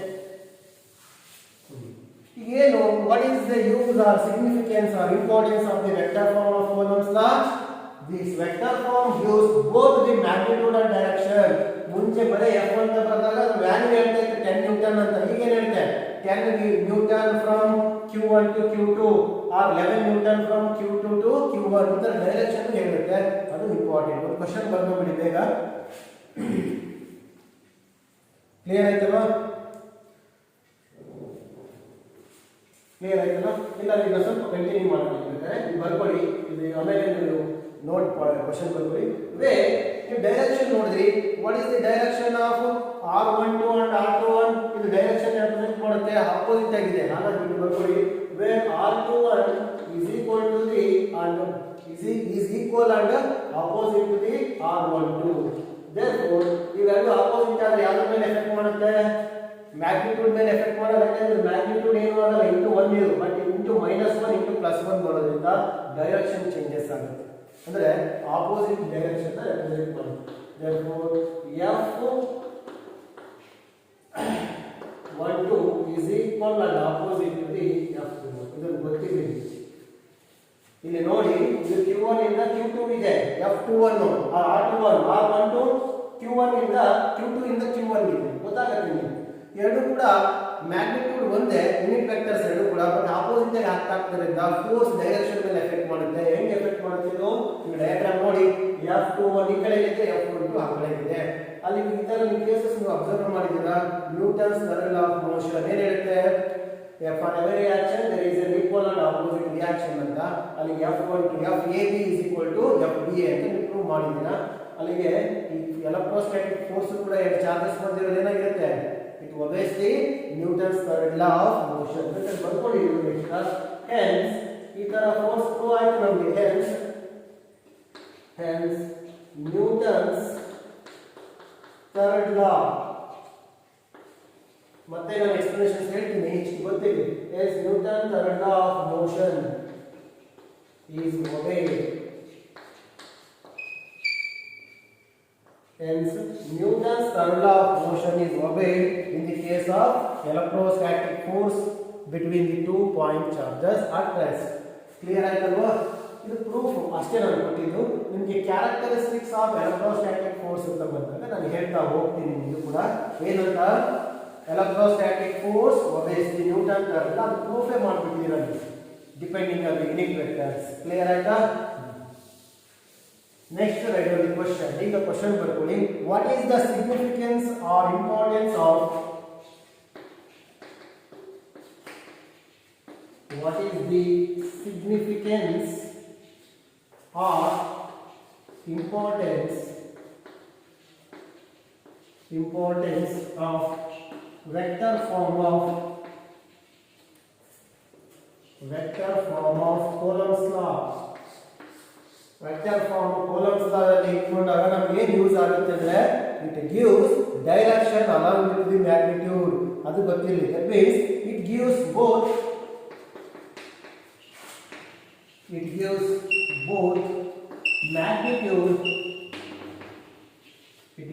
both magnitude ಅಂತ ಬರ್ಕೊಳ್ತಾ ಇದ್ದೀರಾ and direction of electrostatic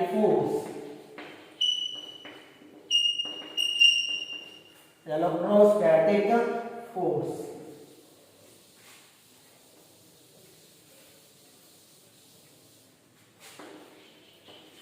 it gives both magnitude and direction of electrostatic force between the two charges. Between the two charges. Charges nature ಅಂತ ಗೊತ್ತಿದೆ ನಿಮಗೆ. That is, there must be at rest. Electrostatic ಅಂದ್ರೆ ಅದು rest ಅಲ್ಲಿರೋ charges ಮಧ್ಯೆ force ನ ಹೇಳ್ತಾ ಇದೆ. ಇಷ್ಟು ನಿಮಗೆ ನಾವು Coulomb's vector form of Coulomb's ನ ಯೂಸ್ ಮಾಡಿದ್ದು ಏನಕ್ಕೆ ಅಂದ್ರೆ ಡೈರೆಕ್ಷನ್ ಹೇಳೋದಕ್ಕೆ ಮ್ಯಾಗ್ನಿಟ್ಯೂಡ್ ಜೊತೆಗೆ ಹೇಳೋದು ಅರ್ಥ ಆಗಿದೆ. ಬೇಗ ಕಂಪ್ಲೀಟ್ ಮಾಡ್ಕೊಡ್ರಿ. ಆಗಿದೆಯಾ? ನೆಕ್ಸ್ಟ್ ಬಹಳ ಇಂಪಾರ್ಟೆಂಟ್ ಕ್ವಶನ್. ಇದನ್ನು ಕೂಡ ಕೇಳಿದ್ದಾರೆ, ಬಟ್ ಇದು ಲಾಜಿಕ್ ಆಗಿ ಆನ್ಸರ್ ಮಾಡೋದಾಗಿರುತ್ತೆ. ಕ್ವಶನ್ ಬರ್ಕೊಂಡು ಕ್ವಶನ್ ಆನ್ಸರ್ ಕೇಳಿದಾಗ ಬೇಕಾದ್ರೆ ಸ್ಟೇಲ್ ಎಕ್ಸ್ಪ್ಲೇನ್ ಮಾಡ್ಬೋದಾಗಿರುತ್ತೆ. 1 ಮಾರ್ಕ್ ಆದರೂ ಕೂಡ ಬರ್ಕೊಂಡು. ಡಿಫೈನ್, ಸ್ವಲ್ಪ ಕಾನ್ಸಂಟ್ರೇಟ್ ಮಾಡಿದ್ದಾರೆ questions. Define unit charge or define SI unit of charge. ನೋಡಿ ಅರ್ಥ ಮಾಡ್ಕೋಬೇಕಿದೆಲ್ಲ. ಆರ್ ಡಿಫೈನ್ 1 ಕೂಲಂಬ್ ಹೇಳಿದ್ದಾರೆ. ಈ ತರ ಯಾವ್ದಾದ್ರು ಆರ್ಗ್ಯುಮೆಂಟ್ ಕ್ವಶನ್ಸ್ ಕೇಳ್ಬೋದು. ಆ ಕ್ವಶನ್ ವಿತ್ ಆನ್ಸರ್ ಬರೆಸ್ತಾ ಇದ್ದೀನಿ, ನೀವು ಸೆಲೆಕ್ಟ್ ಮಾಡ್ಕೊಳ್ಳೋದು ಈಸಿ ಆಗಲಿ ಅಂತ. ಯೂನಿಟ್ ಚಾರ್ಜ್ ಅಂದ್ರೆ 1 ಕೂಲಂಬ್ ಆಫ್ ಚಾರ್ಜ್ ಅಂದ್ರೆ ಅರ್ಥ ಕ್ಲಿಯರ್ ಆಗಿ. 1 ಕೂಲಂಬ್ ಅಂದ್ರೆ ಒಂದೇ, ಯೂನಿಟ್ ಕೂಲಂಬ್ ಅಂದ್ರೆ ಒಂದೇ. SI ಯೂನಿಟ್ ಆಫ್ ಚಾರ್ಜ್ ಅಂದ್ರೆ ಏನು? What is the SI unit of charge? Coulomb. ನೋಡಿ ಹಿಂಗೆ 1 ಕೂಲಂಬ್ ಅಂದ್ರೂ ಒಂದೇ, ಯೂನಿಟ್ ಚಾರ್ಜ್ ಅಂದ್ರೂ ಒಂದೇ. ಯಾಕಂದ್ರೆ ಅವೆರಡು ಕೂಡ ಈಕ್ವಲೆಂಟ್ ಅಂತ ಗೊತ್ತಾಗ್ತದೆ. Similarly SI unit of charge ಅಂದ್ರೆ ಯಾವುದು? ಕೂಲಂಬ್. ಕೂಲಂಬ್ ಡಿಫೈನ್ ಮಾಡಿ. ಡಿಫೈನ್ ಕೂಲಂಬ್ ಅಂದ್ರೆ ಒಂದೇ. ನೋಡಿ define coulomb, define unit charge, define SI unit of charge ಎಲ್ಲವೂ ಒಂದೇ. ನೀವು ಕನ್ಫ್ಯೂಸ್ ಮಾಡ್ಕೋಬೇಡಿ. ನಿಮಗೆ ಕನ್ಫ್ಯೂಸ್ ಮಾಡ್ಕೊಂಡು ಕೂಲಂಬ್ ಅಂತ ಬರೀತೀರ ಆನ್ಸರ್. ಇಲ್ಲಿ ಕೇಳ್ತಾರೆ ಡಿಫೈನ್ ಅಂತ. ಹಾಗಾಗಿ ಇದು SI ಯೂನಿಟ್ ಆಫ್ ಚಾರ್ಜ್ ಅಂತ ನಾವು ಕೇಳಿದ್ವಿ. ಎಕ್ಸಾಂಪಲ್ ಒಂದು ಮಾತ್ರ ಕೇಳಿದ್ವಿ ಇದನ್ನ. Define SI unit of charge ಅಂತ ನಾವು ಕೇಳಿದ್ವಿ ಸೀನಿಯರ್ಸ್ ಅನ್ಕೊಳ್ಳಿ. ಅವ್ರು ಏನ್ ಮಾಡಿದ್ದಾರೆ? The SI unit of charge is coulomb ಅಂತ ಬರೆದಿದ್ದಾರೆ. ನಾವು ಕೇಳ್ತಾ ಇರೋದು SI ಯೂನಿಟ್ ಆಫ್ ಚಾರ್ಜ್ ಏನಿದೆ ಅಲ್ವಾ ಅದನ್ನ ಡಿಫೈನ್ ಮಾಡಿ ಅಂತ. ಅಂದ್ರೆ ಕೂಲಂಬ್ ಅನ್ನೋದನ್ನ ಡಿಫೈನ್ ಮಾಡಿ ಅಂತ ಅವ್ರು ಏನ್ ಮಾಡಿದ್ರು? ಕೂಲಂಬ್ ಅಂತ ಬರೆದಿದ್ದಾರೆ. ನಾವು what is the SI unit of charge ಅಂತ ಕೇಳಿಲ್ಲ ಅವ್ರು ಕೂಲಂಬ್ ಅಂತ ಬರೆಯೋದಕ್ಕೆ. ಆ ಕೂಲಂಬ್ ಅಂತ ಏನ್ ಬರುತ್ತಲ್ಲ ಅದನ್ನ ಡಿಫೈನ್ ಮಾಡೋದು ಕೇಳಿದ್ವಿ. ಅದಕ್ಕೆ ಸ್ವಲ್ಪ ಇಂಥ ಕ್ವಶನ್ಸ್ ಗೊತ್ತಿರೋರು ತಪ್ಪು ಮಾಡಿರ್ತೀರ, ಅದಕ್ಕೆ ಹೇಳ್ತಾರೆ. ಫಸ್ಟ್ ನಾನು ಹೇಳೋದನ್ನು ಕೇಳ್ಕೊಂಡ್ರೆ ನಿಮ್ಗೆ ಬರ್ಕೊಳ್ಳೋ ಮೆಥಡ್ ಆಮೇಲೆ ಈಸಿ ಆಗುತ್ತೆ. ಯಾರು ಬರ್ಕೊಳ್ಳೋ ಮೆಸೇಜ್ ಇಲ್ಲ, ಜಸ್ಟ್ ನೀವು ಅಬ್ಸರ್ವ್ ಮಾಡಿ ಯಾವ ತರ 1 ಕೂಲಂಬ್ ಚಾರ್ಜ್ ಅನ್ನು ಡಿಫೈನ್ ಮಾಡ್ತೀವಿ ಅಂತ. ಫಸ್ಟ್ ನೋಡ್ಕೊಳ್ಳಿ, dear students, we know that the force is equal to expression for electrostatic force is 1/4πε0 Q1. First observe ಮಾಡಿ Q2 by R square. If we choose Q1 is equal to Q2, both the charges are same. ಆ charge ಏನಾಗಿರಬೇಕು? ನಾವು define ಮಾಡೋಷ್ಟು ಇರಬೇಕು. ನಾವು define ಮಾಡಬೇಕಾದ್ರೆ 1 coulomb, ಎರಡನ್ನ 1 coulomb ಅಂತ ತಗೊಂತೀನಿ.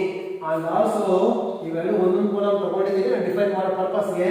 And also R is equal to 1 meter. What is meant by R here? The separation between the charges. ಎಲ್ಲಿ ಅದನ್ನು ಸಪರೇಷನ್ ಮಾಡ್ತೀನಿ ಅಂದ್ರೆ ಇನ್ ಏರ್ ಆರ್ ವ್ಯಾಕ್ಯೂಮ್.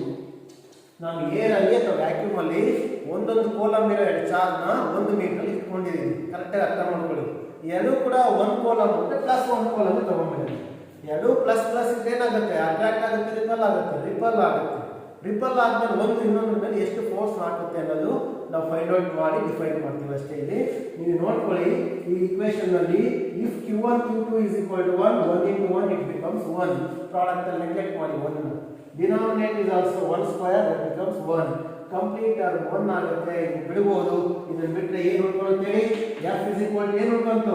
1/4πε0. ಇದು ಪೂರ್ತಿ 1 ಆಗುತ್ತೆ. ನಾನು ಅಪ್ಲೈ ಮಾಡಿರೋ ಕಂಡೀಷನ್ ಇಂದ we know the value of 1/4πε0. Distinct and value 9 into 10 to the power of 9 Newton. ಇದರ ಅರ್ಥ ಗೊತ್ತಾಯ್ತಾ ನಿಮಗೆ ಏನು ಅಂತ? ಒಂದು ಕೂಲಂಬ್ ಇರೋ ಚಾರ್ಜ್ ನ ಏರ್ ಅಲ್ಲಿ ಇಟ್ಕೊಂಡಿದ್ದೀನಿ, ನಾನು ವ್ಯಾಕ್ಯೂಮ್ ಅಲ್ಲಿ ಇಟ್ಕೊಂಡಿದ್ದೀನಿ. ಎಷ್ಟು ದೂರದಲ್ಲಿ ಇಟ್ಕೊಂಡಿದ್ದೀನಿ? 1 ಮೀಟರ್ ಡಿಸ್ಟೆನ್ಸ್ ಅಲ್ಲಿ. ಅವಾಗ ಎರಡು ಮಧ್ಯೆ ರಿಪಲ್ಷನ್ ಎಕ್ಸಿಸ್ಟ್ ಆಗುತ್ತೆ. ಯಾಕೆ ರಿಪಲ್ಷನ್ ಎಕ್ಸಿಸ್ಟ್ ಆಗುತ್ತೆ? ಎರಡು ಕೂಡ ಸೇಮ್ ಚಾರ್ಜಸ್ ಅಲ್ಲ, ಒಂದು ಇನ್ನೊಂದನ್ನು ದೂರ ತಳ್ಳುತ್ತೆ. ರಿಪಲ್ಷನ್ ಎಷ್ಟು ಫೋರ್ಸ್ ಅಲ್ಲಿ ಇದನ್ನ ದೂರ ತಳ್ತಾ ಇದೆ, ರಿಪಲ್ಷನ್ ಮಾಡ್ತಾ ಇದೆ ಅಂದ್ರೆ ಇದು ಬಹಳ ಇಂಪಾರ್ಟೆಂಟ್. ನೋಡಿ ನಾವು ಮಾಡಿಸ್ತೀವಿ ಅಲ್ವಾ? ಅಲ್ಲಿಗೆ ನೀವು ಒಂದು ಕೂಲಂಬ್ ಚಾರ್ಜ್ ನಿಮ್ಮ ಹತ್ರ ಇದೆ ಅಥವಾ ಯೂನಿಟ್ ಪಾಸಿಟಿವ್ ಚಾರ್ಜ್ ಇದೆ ಅಂತ ಹೆಂಗ್ ಡಿಫೈನ್ ಮಾಡ್ತೀವಿ ಅಂದ್ರೆ ಈ ತರ ಇಮ್ಯಾಜಿನ್ ಮಾಡ್ಕೊಳ್ಳಿ. ಡೆಫಿನೇಷನ್ಸ್. ನನ್ನ ಹತ್ರ ಒಂದು ಕೂಲಂಬ್ ಇರೋ ಚಾರ್ಜ್ ಇದೆ, ಇಲ್ಲಿ ಒಂದು ಕೂಲಂಬ್ ಇರೋ ಚಾರ್ಜ್ ಇದೆ. ಇವೆರಡನ್ನು ಏರಲ್ಲಿ ಅಥವಾ ವ್ಯಾಕ್ಯೂಮ್ ಅಲ್ಲಿ ಇಟ್ಟಿದ್ದೀನಿ, ಎಷ್ಟು ದೂರದಲ್ಲಿ ಇದ್ದೀನಿ, 1 ಮೀಟರ್ ದೂರದಲ್ಲಿ ಇಟ್ಕೊಂಡಿದ್ದೀನಿ. ಅವಾಗ ಇದು ಇದನ್ನ ರಿಪಲ್ ಮಾಡುತ್ತೆ, ಅದೇ ತರ ಇದು ಇದನ್ನ ರಿಪಲ್ ಮಾಡುತ್ತೆ. ಯಾವ್ದೋ ಒಂದು ತಗೊಂಡು ಇದು ಇದನ್ನ ರಿಪಲ್ ಮಾಡುತ್ತೆ. ಎಷ್ಟು ಫೋರ್ಸ್ ಅಲ್ಲಿ ರಿಪಲ್ ಮಾಡುತ್ತೆ ಹೇಳಿ ನೋಡೋಣ. ಅವಾಗ ನನಗೆ ಗೊತ್ತಾಗುತ್ತೆ ಇಷ್ಟು ಫೋರ್ಸ್ ಅಲ್ಲಿ ರಿಪಲ್ ಮಾಡ್ತು ಅಂದ್ರೆ ನಾನು ತಗೊಂಡಿರೋ ಎರಡು ಚಾರ್ಜಸ್ ಒಂದು ಕೂಲಂಬ್ ಇರೋದು, ಅಂದ್ರೆ ಯೂನಿಟ್ ಚಾರ್ಜ್ ಅಂತ. ಒಂದು ಕೂಲಂಬ್ ಅಂದ್ರೆ ಎಷ್ಟು, ಯೂನಿಟ್ ಚಾರ್ಜ್ ಅಂತ. ಅವಾಗ ನಾನು ಡಿಫೈನ್ ಮಾಡಿದ್ರೆ ಆಯ್ತು. ಕ್ಲಿಯರ್ ಆಯ್ತಲ್ವಾ? ಈ ತರ ಡೆಫಿನೇಷನ್ಸ್ ಹೇಳ್ಬೇಕು. ಈಗ ಹೇಳ್ತೀವಿ ನೋಡಿ, ಒಂದು ಕೂಲಂಬ್ ಈಸ್ ಎ ಚಾರ್ಜ್.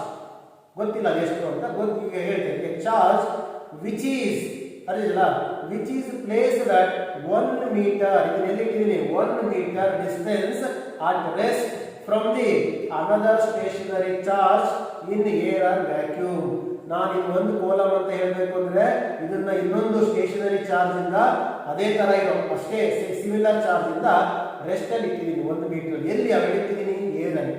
ಅವಾಗ ಏನಾಗುತ್ತೆ, then that charge repels this charge with a force of 9 into 10 to the power of 9 Newton. ಅವಾಗ ನಾನು 1 ಮೀಟರ್ ಇವೆರಡನ್ನ ಇಟ್ಕೊಂಡು ಏರಲ್ಲಿ ಚೆಕ್ ಮಾಡಿದಾಗ ಇದ್ರ ಮೇಲೆ ಎಷ್ಟು ಫೋರ್ಸ್ ಎಕ್ಸಾಕ್ಟ್ ಆಗ್ತಾ ಇದೆ, 9 into 10 to the power of 9. ಯಾಕೆ ಅಷ್ಟೇ ಆಗುತ್ತೆ, ಕಂಡೀಷನ್ಸ್ ನೋಡ್ಕೊಳ್ಳಿ. ನಾನು ತಗೊಂಡಿರೋದು ಒಂದು ಕೂಲಂಬ್ ಚಾರ್ಜ್, ಇಟ್ಕೊಂಡಿರೋದು 1 ಮೀಟರ್ ಡಿಸ್ಟೆನ್ಸ್ ಅಲ್ಲಿ, ಎಲ್ಲಿ ಏರಲ್ಲಿ, ಅದಕ್ಕೆ ಅದು ಇಷ್ಟೇ ಫೋರ್ಸ್ ಎಕ್ಸಾಕ್ಟ್ ಮಾಡುತ್ತೆ. ಆಗ ಇಷ್ಟು ಫೋರ್ಸ್ ಅಲ್ಲಿ ರಿಪಲ್ ಆಯ್ತು ಅಂತ ನನಗೆ ಗೊತ್ತಾಗುತ್ತೆ ನಾನು ತಗೊಂಡಿದ್ದು ಒಂದು ಕೂಲಂಬ್ ಚಾರ್ಜ್ ಅಂತ. ಹಂಗಾಗಿ ಹೇಳೋದು ಈಸಿ, ಅರ್ಥ ಮಾಡ್ಕೊಳ್ಳೋದಕ್ಕೆ ನಾನು ಇಷ್ಟೆಲ್ಲ ಹೇಳಿದ್ದೆ. ಡೆಫಿನೇಷನ್ ಅಂದ್ರೆ ನೀವು ಹೇಳ್ಬಿಡ್ತೀರಾ, but without knowing the meaning of the concept you cannot define exactly define ಮಾಡೋದು ಕಷ್ಟ ಆಗಿರುತ್ತೆ. ಒಂದು ವರ್ಡ್ಗೂ ಮೀನಿಂಗ್ ಇರುತ್ತೆ. ನೀವು ಎಲ್ಲಿ ಇಟ್ಕೊಂಡಿದ್ದೀರಾ ಅಂತ ಬರೀಲ್ಲ, ಎಷ್ಟು ದೂರದಲ್ಲಿ ಇಟ್ಕೊಂಡಿದ್ದೀರಾ ಅಂತ ಬರೀಲಿಲ್ಲ, ಎಷ್ಟು ಫೋರ್ಸ್ ಇಂದ ರಿಪಲ್ ಆಗುತ್ತೆ ಅಂತ ಬರೆಯೋದ್ರಲ್ಲಿ ಮಿಸ್ಟೇಕ್ ಮಾಡಿದ್ರು ಮಾರ್ಕ್ಸ್ ಕೂಡ ಚಾನ್ಸೇ ಇಲ್ಲ. ಅದಕ್ಕೆ ನೀಟಾಗಿ ಅರ್ಥ ಮಾಡಿಸಿದ್ದು. ಕ್ಲಿಯರ್ ಆಯ್ತಲ್ವಾ? ಈಗ ನೀವು ಡೆಫಿನೇಷನ್ ಬರ್ಕೋಬೇಕು, ಬಟ್ ಡೆಫಿನೇಷನ್ ಬರೆಯೋದಕ್ಕಿಂತ ಮುಂಚೆ ನಾನು ಏನು ಹೇಳಿದ್ರಲ್ಲ ಅದನ್ನ ಸಿಂಬಾಲಿಕ್ ಬರ್ಕೊಳ್ಳಿ. ಆನ್ಸರ್ ಅಂತ ಬರ್ಕೊಳ್ಳಿ. ಆನ್ಸರ್ ಬರ್ಕೊಳ್ಳಿ. we know that F is equal to 1 by 4 pi epsilon naught, 1 by 4 pi epsilon naught. ಸ್ವಲ್ಪ ಫಾಸ್ಟ್ ಆಗಿ ಬರ್ಕೊಳ್ಳಿ. 1 by 4 pi epsilon naught. Basics correct ಆಗಿ ನಿಮ್ಗೆ ಅರ್ಥ ಆಯ್ತು ಅಂದ್ರೆ ನೀವು ಯಾವತ್ತೂ ಮಿಸ್ಟೇಕ್ ಮಾಡಲ್ಲ. ಮೀನಿಂಗ್ ತಿಳ್ಕೊಂಡಿದ್ದೀರಿ ಅಂದ್ರೆ ಫಾರ್ಮುಲಾ ನನಗೆ ಗೊತ್ತಿದೆ. ಈಗ ನಮ್ಮ condition ತಗೋಬೇಕಲ್ವಾ ಡೆಫಿನೇಷನ್ಗೆ. If Q1 Q2 is equal to plus 1 coulomb and distance between them is 1 meter in air ಅಂತ ಬರ್ಕೊಂಡ್ಬಿಡೋಣ. ಮೀನಿಂಗ್ ತಿಳ್ಕೊಂಡ್ಬಿಡೋಣ. ಅವಾಗ F ಏನಾಗುತ್ತೆ, 1 by 4 pi epsilon naught ಮಾತ್ರ ಉಳ್ಕೊಳ್ಳುತ್ತೆ.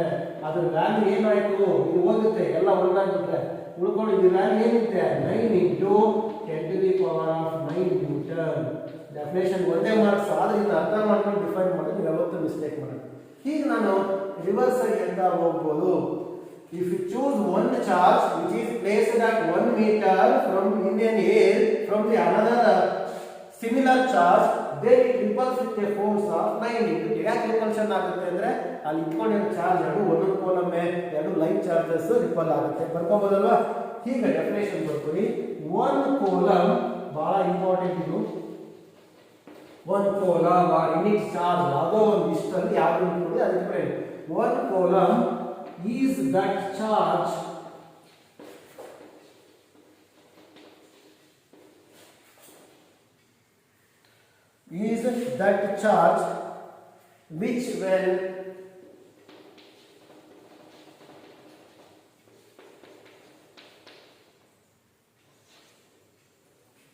which when placed at rest. ಬಹಳ ಇಂಪಾರ್ಟೆಂಟ್ ಪ್ರತಿಯೊಂದು ವರ್ಡ್ ಕೂಡ. ಒಂದು ಕೂಲಂಬ್ ಅನ್ನೋದು ಒಂದು ಚಾರ್ಜ್, ಅದನ್ನ ನಾನು ರೆಸ್ಟ್ ಅಲ್ಲಿ ಇಟ್ಕೊಂತಾ ಇದ್ದೀನಿ.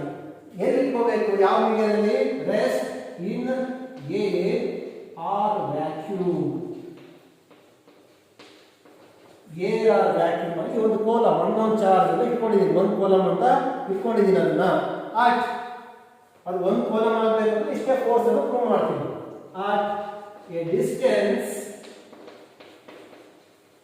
at a distance 1 meter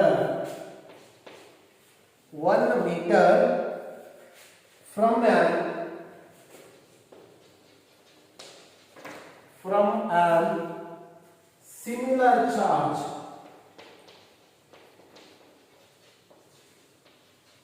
ಯಾವ ಚಾರ್ಜ್ ಇಂದ ನಾನು ಇಟ್ಕೋಬೇಕಾದ್ರೆ ನಾವು 1 ಮೀಟರ್ ಡಿಸ್ಟೆನ್ಸ್ ಅಲ್ಲಿ ಅಂದ್ರೆ ಎರಡು ಒಂದೊಂದಿದೆ ಸಿಮಿಲರ್ ಇರಬೇಕು +1 ಇದ್ರೆ +1 ಪ್ಲಸ್ -2 ಇದ್ರೆ -2 ಆ ತರ ಸಿಮಿಲರ್ ಚಾರ್ಜ್ ಬಟ್ ಇದು ಒಂದೇ ತಗೋಬೇಕು ನೀವು ಏನಾದ್ರು ಬೇರೆ ತಗೊಂಡ್ರೆ ಇಲ್ಲಿ ಪ್ರಾಡಕ್ಟ್ ಚೇಂಜ್ ಆಗುತ್ತೆ ಅದಕ್ಕೆ ಒಂದು ಕಾಲಮ್ಗೆ ಹೇಳ್ತಾರೆ similar charge repels at rest ಅಂತ ಏನು ಮೆನ್ಷನ್ ಮಾಡಿಲ್ಲ ಹಾಗಿಲ್ವಾ at rest similar charge repulse it with ಇದನ್ನ ರಿಪಲ್ ಮಾಡುತ್ತೆ ನಾನು ತಗೊಂಡೋಗಿರೋ ಚಾರ್ಜ್ ನ ಸುಮ್ಮನೆ ಇರಲ್ಲ ರಿಪಲ್ ಮಾಡುತ್ತೆ ಎಷ್ಟು ಫೋರ್ಸ್ ಅಲ್ಲಿ repels with a force of 9 into 10 to the power of 9 Newton ಇಷ್ಟು ಬರೀಬೇಕು one coulomb is the charge ಒಂದು charger which is when placed at rest ಅಲ್ಲಿ ಇಡಬೇಕು ಇಲ್ಲಿ ಇನ್ ಏರ್ ಆರ್ ವ್ಯಾಕ್ಯೂಮ್ ಎಷ್ಟು ಡಿಸ್ಟೆನ್ಸ್ ಅಲ್ಲಿ ಇಡಬೇಕು at 1 meter distance ಯಾವುದರಿಂದ ಸಿಮಿಲರ್ ಚಾರ್ಜ್ ಇಂದ ಇಲ್ಲಿ ಎರಡು ಒಂದೊಂದು ಕೋಲಮ್ ಇರಬೇಕು ಅಂತ ಅವಾಗ ಏನಾಗುತ್ತೆ ಆ ಸಿಮಿಲರ್ ಚಾರ್ಜ್ ತಗೊಳ್ಳಿಕ್ಕೆ ಅದು ಇದನ್ನ ರಿಪಲ್ ಮಾಡುತ್ತೆ ಎಷ್ಟು ಫೋರ್ಸ್ ಅಲ್ಲಿ ಅಂತ ನೀವು ಬರೀಲಿಲ್ಲ ಅಂದ್ರೆ ನಾವು ಮಾರ್ಕ್ಸ್ ಕೊಡಕ್ಕೆ ಬರಲ್ಲ ಯಾಕಂದ್ರೆ ನೋಡಿ ಇದು 9 into 10 to the power of 9 ಆಗಬೇಕು ಅಂದ್ರೆ ಇದು ಪ್ರಾಡಕ್ಟ್ 1 ಆಗಬೇಕು ಅಂತಲೇ ಪ್ರೂವ್ ಆಗಿರುತ್ತೆ ಅದನ್ನ ನೀವು ನೋಡ್ಕೊಂಡು ಮೆನ್ಷನ್ ಮಾಡಿ ಕ್ಲಿಯರ್ ಆಯ್ತಲ್ಲ ಇದು ಡೆಫಿನೇಷನ್ ಇದನ್ನು ಕೂಡ ಕೇಳಿದ್ದಾರೆ ವೆಕ್ಟರ್ ಫಾರ್ಮ್ ಆಫ್ ಕಾಲಮ್ಸ್ ಗಳನ್ನು ಕೇಳಿದ್ದಾರೆ ಕಾಲಮ್ಸ್ ನ ಸ್ಟೇಟ್ಮೆಂಟ್ ಕೇಳಿದ್ದಾರೆ ಸ್ಟೇಟ್ ಅಂಡ್ ಎಕ್ಸ್ಪ್ಲೈನ್ ಕಾಲಮ್ಸ್ ಗಳನ್ನು ಕೇಳಿದ್ದಾರೆ ಇವತ್ತು ಮಾಡೋದು ಪ್ರತಿಯೊಂದು ಕೇಳಿದ್ದಾರೆ ಅಂಡ್ ಯೂನಿಟ್ ಚಾರ್ಜ್ ನ ಡಿಫೈನ್ ಮಾಡಿ ಅಂತ ಕೇಳಿದ್ದಾರೆ ಆಯ್ತಲ್ವಾ ಬರ್ಕೊಳ್ಳಿ ಇಲ್ಲ ಸ್ಕ್ರೀನ್ ಶಾಟ್ ತಗೊಳ್ಳಿ ನೆಕ್ಸ್ಟ್ ಕಾನ್ಸೆಪ್ಟ್ ಹೋಗ್ತಾ ಇದ್ದೀನಿ ಹೆಡಿಂಗ್ ಬರ್ಕೊಳ್ಳಿ mention the factors on which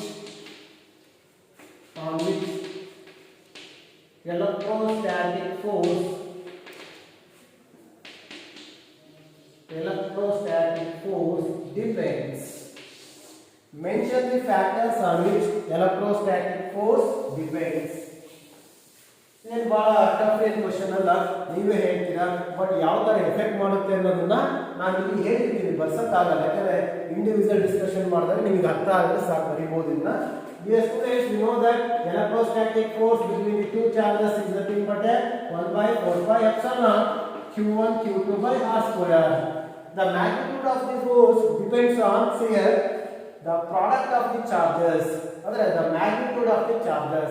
ಇವೆರಡು ಚಾರ್ಜ್ 1 ಕಾಲಮ್ 2 ಕಾಲಮ್ ಇದೆ 1 into 2 2 ಆಗುತ್ತೆ 2 into 2 ಇದೆ 2 into 2 4 ಆಗುತ್ತೆ 5 ಇದೆ ಇನ್ನು 10 ಇದೆ 5 into 10 50 ಆಯ್ತು ಅಲ್ಲಿಗೆ q1 q2 ಅನ್ನೋದು ಎಫೆಕ್ಟ್ ಮಾಡುತ್ತೆ ಫೋರ್ಸ್ ಮೇಲೆ ಕರೆಕ್ಟಾ ಅದು ಪ್ರಾಡಕ್ಟ್ ಎಫೆಕ್ಟ್ ಮಾಡುತ್ತೆ ಹೌದು ಡಿಸ್ಟೆನ್ಸ್ ಎಫೆಕ್ಟ್ ಮಾಡುತ್ತೆ ಹೇಗೆ inverse as q1 q2 increases ನೋಡಿ ಬರೀತೀನಿ ನಾನು as q1 q2 increases f increases ಈ ಕ್ವೆಶ್ಚನ್ ಆಗಿ ಅರೇಂಜ್ ಆಗಬಹುದು ಪ್ರಾಡಕ್ಟ್ ಜಾಸ್ತಿ ಮಾಡಿದಂಗೆಲ್ಲ ಇದು 5 ಇದು 10 ನೆಕ್ಸ್ಟ್ 5 ಇದು 10 ಬಂದು 20 ಮಾಡ್ತೀನಿ ಜಾಸ್ತಿ ಆಗುತ್ತೆ product f is also increases directly proportional ಇರೋದಿಲ್ಲ ಇದು ಇನ್ವರ್ಸ್ ಇದೆ therefore ಇನ್ವರ್ಸ್ ಎಫೆಕ್ಟ್ ಏನಾಗುತ್ತೆ ಅಂತ ಗೊತ್ತಿದೆ as r square increases f ಏನಾಗುತ್ತೆ decreases ನೀವು ಕೇಳ್ತಾರೆ ಕ್ವೆಶ್ಚನ್ಸ್ ಇದನ್ನ ಇದು ಸಿಇಟಿ ಡಿಸ್ಕಷನ್ ಪ್ರಾಬ್ಲಮ್ ಅಲ್ಲಿ ಮಾಡ್ತಾ ಹೋಗ್ತೀರಾ ನೀವು The electrostatic force again depends on the distance between the charges. That means if the distance between the charges increases,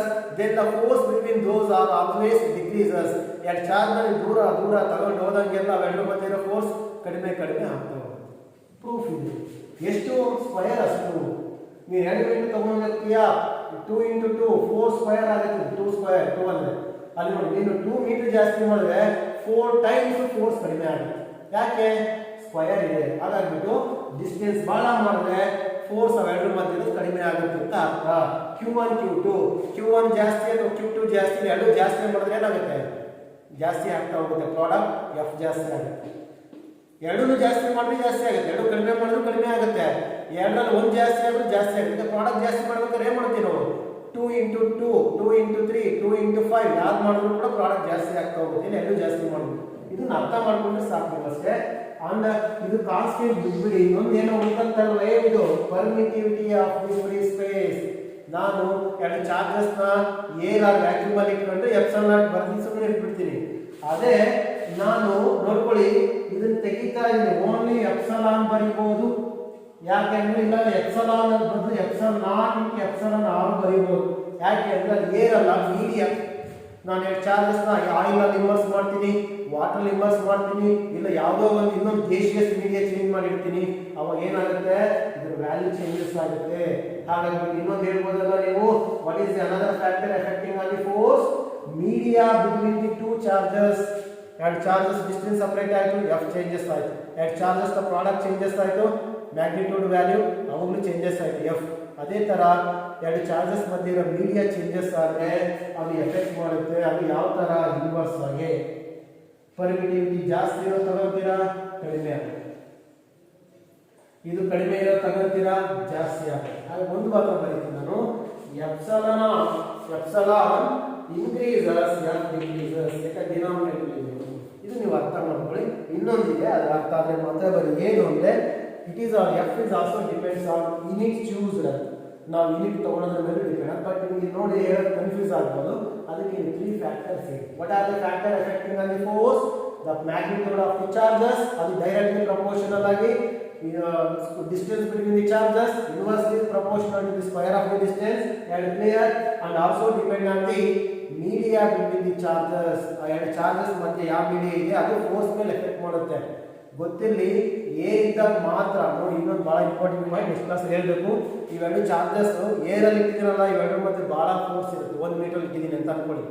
ಇದೇ 1 ಮೀಟರ್ ಇಟ್ಬಿಟ್ಟು ನಾನು ಲಿಕ್ವಿಡ್ ಒಳಗೆ ಅಥವಾ ಯಾವುದೋ ಒಂದು ಸಾಲಿಡ್ ಮಟೀರಿಯಲ್ ಇಡ್ತೀನಿ, ಮೀಡಿಯಾ ಚೇಂಜ್ ಆಯ್ತಲ್ವಾ, ಏರ್ ಬಿಟ್ಟು ಬೇರೆ ಆಯ್ತಲ್ವಾ, ಅವಾಗ ಫೋರ್ಸ್ ಕಡಿಮೆ ಆಗುತ್ತೆ.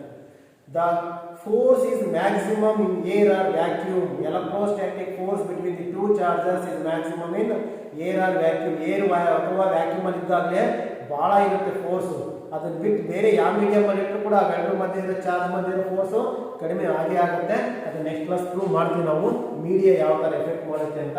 ಡೈಎಲೆಕ್ಟ್ರಿಕ್ ಕಾನ್ಸ್ಟೆಂಟ್ ಅಂತ ಒಂದು ಕಾನ್ಸೆಪ್ಟ್ ಬರ್ತದೆ, ಅಲ್ಲಿ ಹೇಳ್ತೀನಿ ನಾನು. ಇಷ್ಟಾದ ನಿಮ್ಗೆ ಐಡಿಯಾ ಬಂತಲ್ವಾ ಯಾವ್ಯಾವ ಫೋರ್ಸ್ ಮೇಲೆ ಎಫೆಕ್ಟ್ ಮಾಡುತ್ತೆ? Magnitude of the charges, distance between the charges. ಹೆಂಗೆ ಏನಂತ ನೀವು ಅರ್ಥ ಮಾಡ್ಕೋಬೇಕು ಎಕ್ಸಾಮ್ ಅಲ್ಲಿ. ಯಾಕಂದ್ರೆ ಅವ್ರು ಕೇಳ್ತಾರೆ how the electrostatic force varies with distance ಅಂತ ಏನ್ ಹೇಳ್ತೀರಾ? Electrostatic force is inversely proportional to the square of the distance. Square ಅಂತ ಬರೆಯಲು ಮಾರ್ಕ್ಸ್ ಕೊಡಲ್ಲ. How the electrostatic force varies with the intervening media. ಬರಿಬೇಕು as intervening media has more dielectric constant then its force decreases. ಯಾಕಂದ್ರೆ ಎಪ್ಸಲ್ not ಅನ್ನೋದು denominator ಇದೆ, ಅಲ್ಲಿ epsilon 6 ಬರೀತೀವಿ. ಅದು next class ಅಲ್ಲಿ ಡಿಸ್ಕಸ್ ಮಾಡ್ತೀವಿ. ಜಸ್ಟ್ ಮೆನ್ಷನ್ ಮಾಡಕ್ಕೆ ಹೇಳಿದ್ದಾರೆ, ಮಾಡ್ಕೊಳ್ಳಿ. ಮತ್ತೆ first point magnitude of the answer ಬರ್ಕೊಳ್ಳಿ.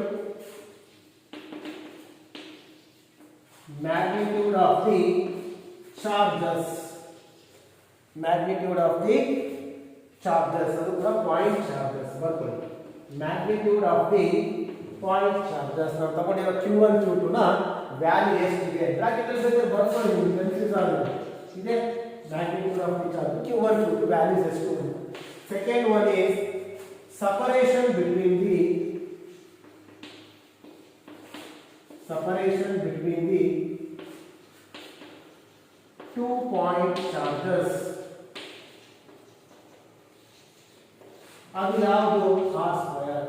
ಬೇಕಾದ್ರೆ ನಿಮಗೂ ಒಂದು ಈಸಿ ಮೆಥಡ್ ಬರ್ಸ್ಬಿಡ್ತೀನಿ ನಾನು, ಯಾಕಂದ್ರೆ ಯಾವ ತರ ನೀವು ಅರ್ಥ ಮಾಡ್ಕೊಳ್ಳಿ.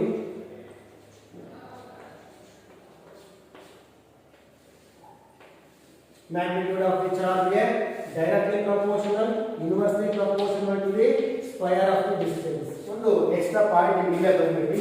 ನೆಕ್ಸ್ಟ್ ಯಾವುದು? ಮೀಡಿಯಾ ಬರ್ಕೊಳ್ಳಿ. Media in which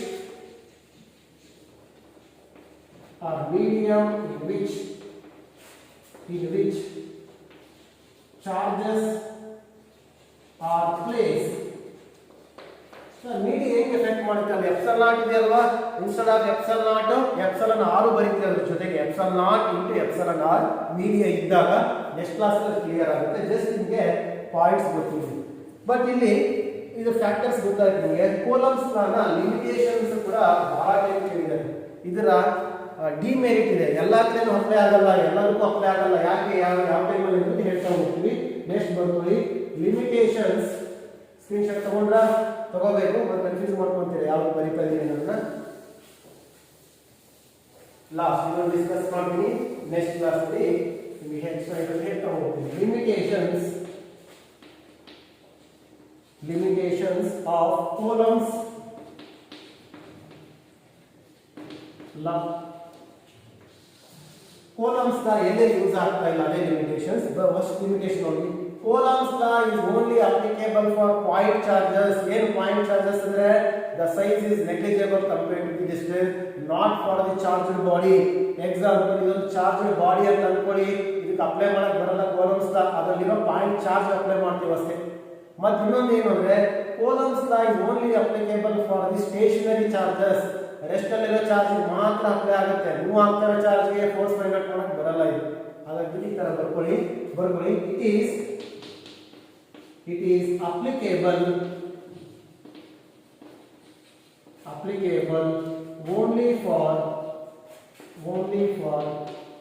point charges. ಬೇಗ ಬರ್ಕೋಬೇಕು. ಪಾಯಿಂಟ್ ಚಾರ್ಜಸ್ ಬ್ರಾಕೆಟ್ ಅಲ್ಲಿ ಬರ್ಕೊಳ್ಳಿ, not for charged body. Point charge apply ಆಗುತ್ತೆ ಅಷ್ಟೇ, ಅದು ಚಾರ್ಜ್ಡ್ ಬಾಡಿ ಅಲ್ಲ. Next, it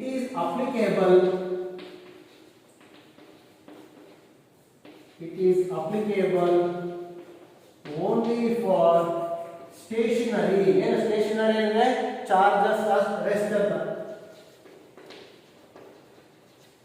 stationery point charges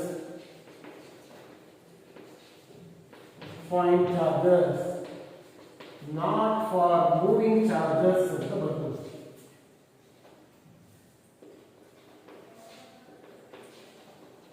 ನಿಮ್ಗೆ ಎಕ್ಸ್ಟ್ರಾ ಬ್ರಾಕೆಟ್ ಅಲ್ಲಿ ಬರೆಸ್ತಾರೆ, ಅರ್ಥ ಆಗುತ್ತೆ ಅಷ್ಟೇ. ಅದು ಎಕ್ಸಾಂಪಲ್ ಜಸ್ಟ್ ನೀವು ಬ್ರಾಕೆಟ್ ಅಲ್ಲಿ ಇರೋದು ಬಿಟ್ಟೆ ಬರೀಬೇಕಾಗಿರುತ್ತೆ. ನೆಕ್ಸ್ಟ್ ಥರ್ಡ್ ಒನ್, ಕೂಲಂಬ್ಸ್ ನಾವು ನ್ಯೂಕ್ಲಿಯಸ್ ಒಳಗಡೆ ಅಪ್ಲೈ ಮಾಡಕ್ ಬರಲ್ಲ. ಯಾಕೆಂದ್ರೆ ನ್ಯೂಕ್ಲಿಯಸ್ ಸೈಜ್ ಎಷ್ಟು, ಅಲ್ಲಿರೋ ಚಾರ್ಜಸ್ ಎಷ್ಟೊಂದಿರ್ತವೆ, 10 to the power of -15 metre ಗಿಂತ ಕಡಿಮೆ ಡಿಸ್ಟೆನ್ಸ್ ಅಲ್ಲಿ ಇರುತ್ತೆ. Coulomb's applicable for only equal or greater than 10 to the power of -15 metre distance. ದೂರ ಇರೋ ಯಾಕಂದ್ರೆ -15 ಮೀಟರ್ ಗಿಂತ ಜಾಸ್ತಿ ಡಿಸ್ಟೆನ್ಸ್ ಅಲ್ಲಿ ಇರೋ ಮಾತ್ರ ಅಪ್ಲೈ ಆಗುತ್ತೆ, ಇಲ್ಲ ಈಕ್ವಲ್ ಆಗಿರ್ಬೇಕು. ಅದಕ್ಕಿಂತ ಒಳಗಡೆ ಇದ್ರೆ ಅಪ್ಲೈ ಆಗುತ್ತೆ. -20 metre, -19, 10 to the power of -19 metre ಇದ್ರೆ ಅಪ್ಲೈ ಆಗಲ್ಲ. ಕಡಿಮೆ ಆಯ್ತು, -15 ಗಿಂತ ಕಡಿಮೆ ಆಯ್ತು, ಅಪ್ಲೈ ಆಗಲ್ಲ. ಅದನ್ನು ಬರ್ಕೊಳ್ಳಿ. For it is applicable only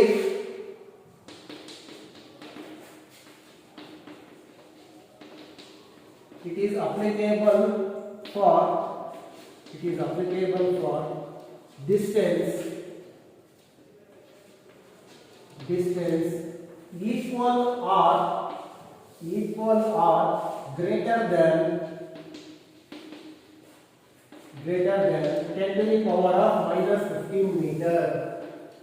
charges -15 metre ಗಿಂತ 1 ಫರ್ಮಿ ಗಿಂತ ಜಾಸ್ತಿ, ಅದು 1 ಫರ್ಮಿ ಅಷ್ಟಿದ್ರೆ ಮಾತ್ರ ಅಪ್ಲೈ ಆಗುತ್ತೆ. ಅದಕ್ಕಿಂತ ಕಡಿಮೆ ಡಿಸ್ಟೆನ್ಸ್ ಅಲ್ಲಿರೋ ಚಾರ್ಜಸ್ಗೆ ಇದು ಅಪ್ಲೈ ಆಗಲ್ಲ ಅಂತ ಹೇಳ್ತಾ ಇದ್ದೀನಿ. Last one, it is not a universal law. ಏನು ಯೂನಿವರ್ಸಲ್ ಲಾ ಅಂದ್ರೆ ಎಲ್ಲಾದ್ರೂ ಇಟ್ಕೊಳ್ಳಿ ಚಾರ್ಜಸ್ ಇದು ಅಪ್ಲೈ ಆಗ್ಬೇಕು, ಮತ್ತೆ ಅಷ್ಟೇ ಇರಬೇಕು, ಫೋರ್ಸ್ ಇರಲ್ಲ. ಏನಾಗಿದೆ ಗೊತ್ತಾ, ಮೀಡಿಯಾ ಡಿಪೆಂಡೆಂಟ್. ನಾನು ಹೇಳಿದೆ ಮೀಡಿಯಾ ಚೇಂಜ್ ಆದಂಗೆಲ್ಲ ಫೋರ್ಸ್ ಏನಾಗುತ್ತೆ, ಚೇಂಜ್ ಆಗುತ್ತೆ. ನೀವು ಮೆನ್ಷನ್ ಮಾಡ್ಕೊಂಡಿದ್ದೀರಾ, mention the factors on which force depends ಅನ್ನೋ ಮೇಲೆ. ಯೂನಿವರ್ಸಲ್ ಅಂದ್ರೆ gravitation law is universal because ಎಲ್ಲಾದ್ರೂ ಇಟ್ಕೊಳ್ಳಿ, ಎಷ್ಟು ದೂರದಲ್ಲಿ ಇಟ್ಕೊಳ್ಳಿ ಅಪ್ಲೈ ಆಗ್ತಾ ಇರುತ್ತೆ. ಬಟ್ ಇದಲ್ಲ, ಬೇರೆ ಡಿಸ್ಟೆನ್ಸ್ ಅಪ್ಲೈ ಆಗಲ್ಲ, ಮತ್ತೆ ಬೇರೆ ಮೀಡಿಯಾ ಇದ್ರೆ ಚೇಂಜಸ್ ಆಗ್ತಾ ಇರುತ್ತೆ ಫೋರ್ಸ್. ಅದಕ್ಕೆ ಇದನ್ನು ಯೂನಿವರ್ಸಲ್ ಲಾ ಅಂತ ಕರೆಯೋಕ್ಕಾಗಲ್ಲ. It is not universal law because it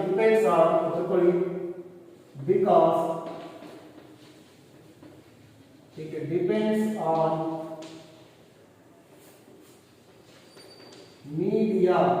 medium between the charges. Correct ಅಲ್ವಾ? ಏನಿದೆ ಜಾಸ್ತಿ ಇರುತ್ತೆ ಫೋರ್ಸು, ಅಲ್ಲಿ ಯಾವುದೋ ಒಂದು ಲಿಕ್ವಿಡ್ ಮಧ್ಯದಲ್ಲಿ ಬರುತ್ತೆ ಇಂಟರ್ವ್ಯೂನಿಂಗ್ ಮೀಡಿಯಾ, ಅವಾಗ ಕಡಿಮೆ ಆಗಿಬಿಡುತ್ತೆ ಫೋರ್ಸು. ಬಟ್ ಅವಾಗ ನಾವು ಹೇಳ್ತೀವಿ ಯೂನಿವರ್ಸಲ್ಲಿ ಒಬೆ ಆಗ್ತಾ ಇಲ್ಲ ಅಂತ. ಬಟ್ ಗ್ರಾವಿಟೇಷನಲ್ ಲಾ ಹಂಗಲ್ಲ.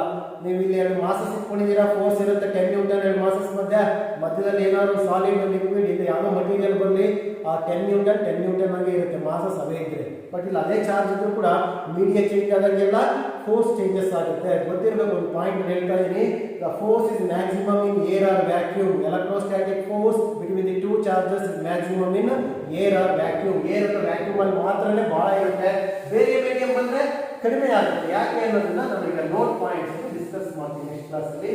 ಇಷ್ಟನ್ನ ನೀವು ರೀಕಾಲ್ ಮಾಡ್ಕೊಂಡು ನೆಕ್ಸ್ಟ್ ಕ್ಲಾಸ್ಗೆ. Thank you students.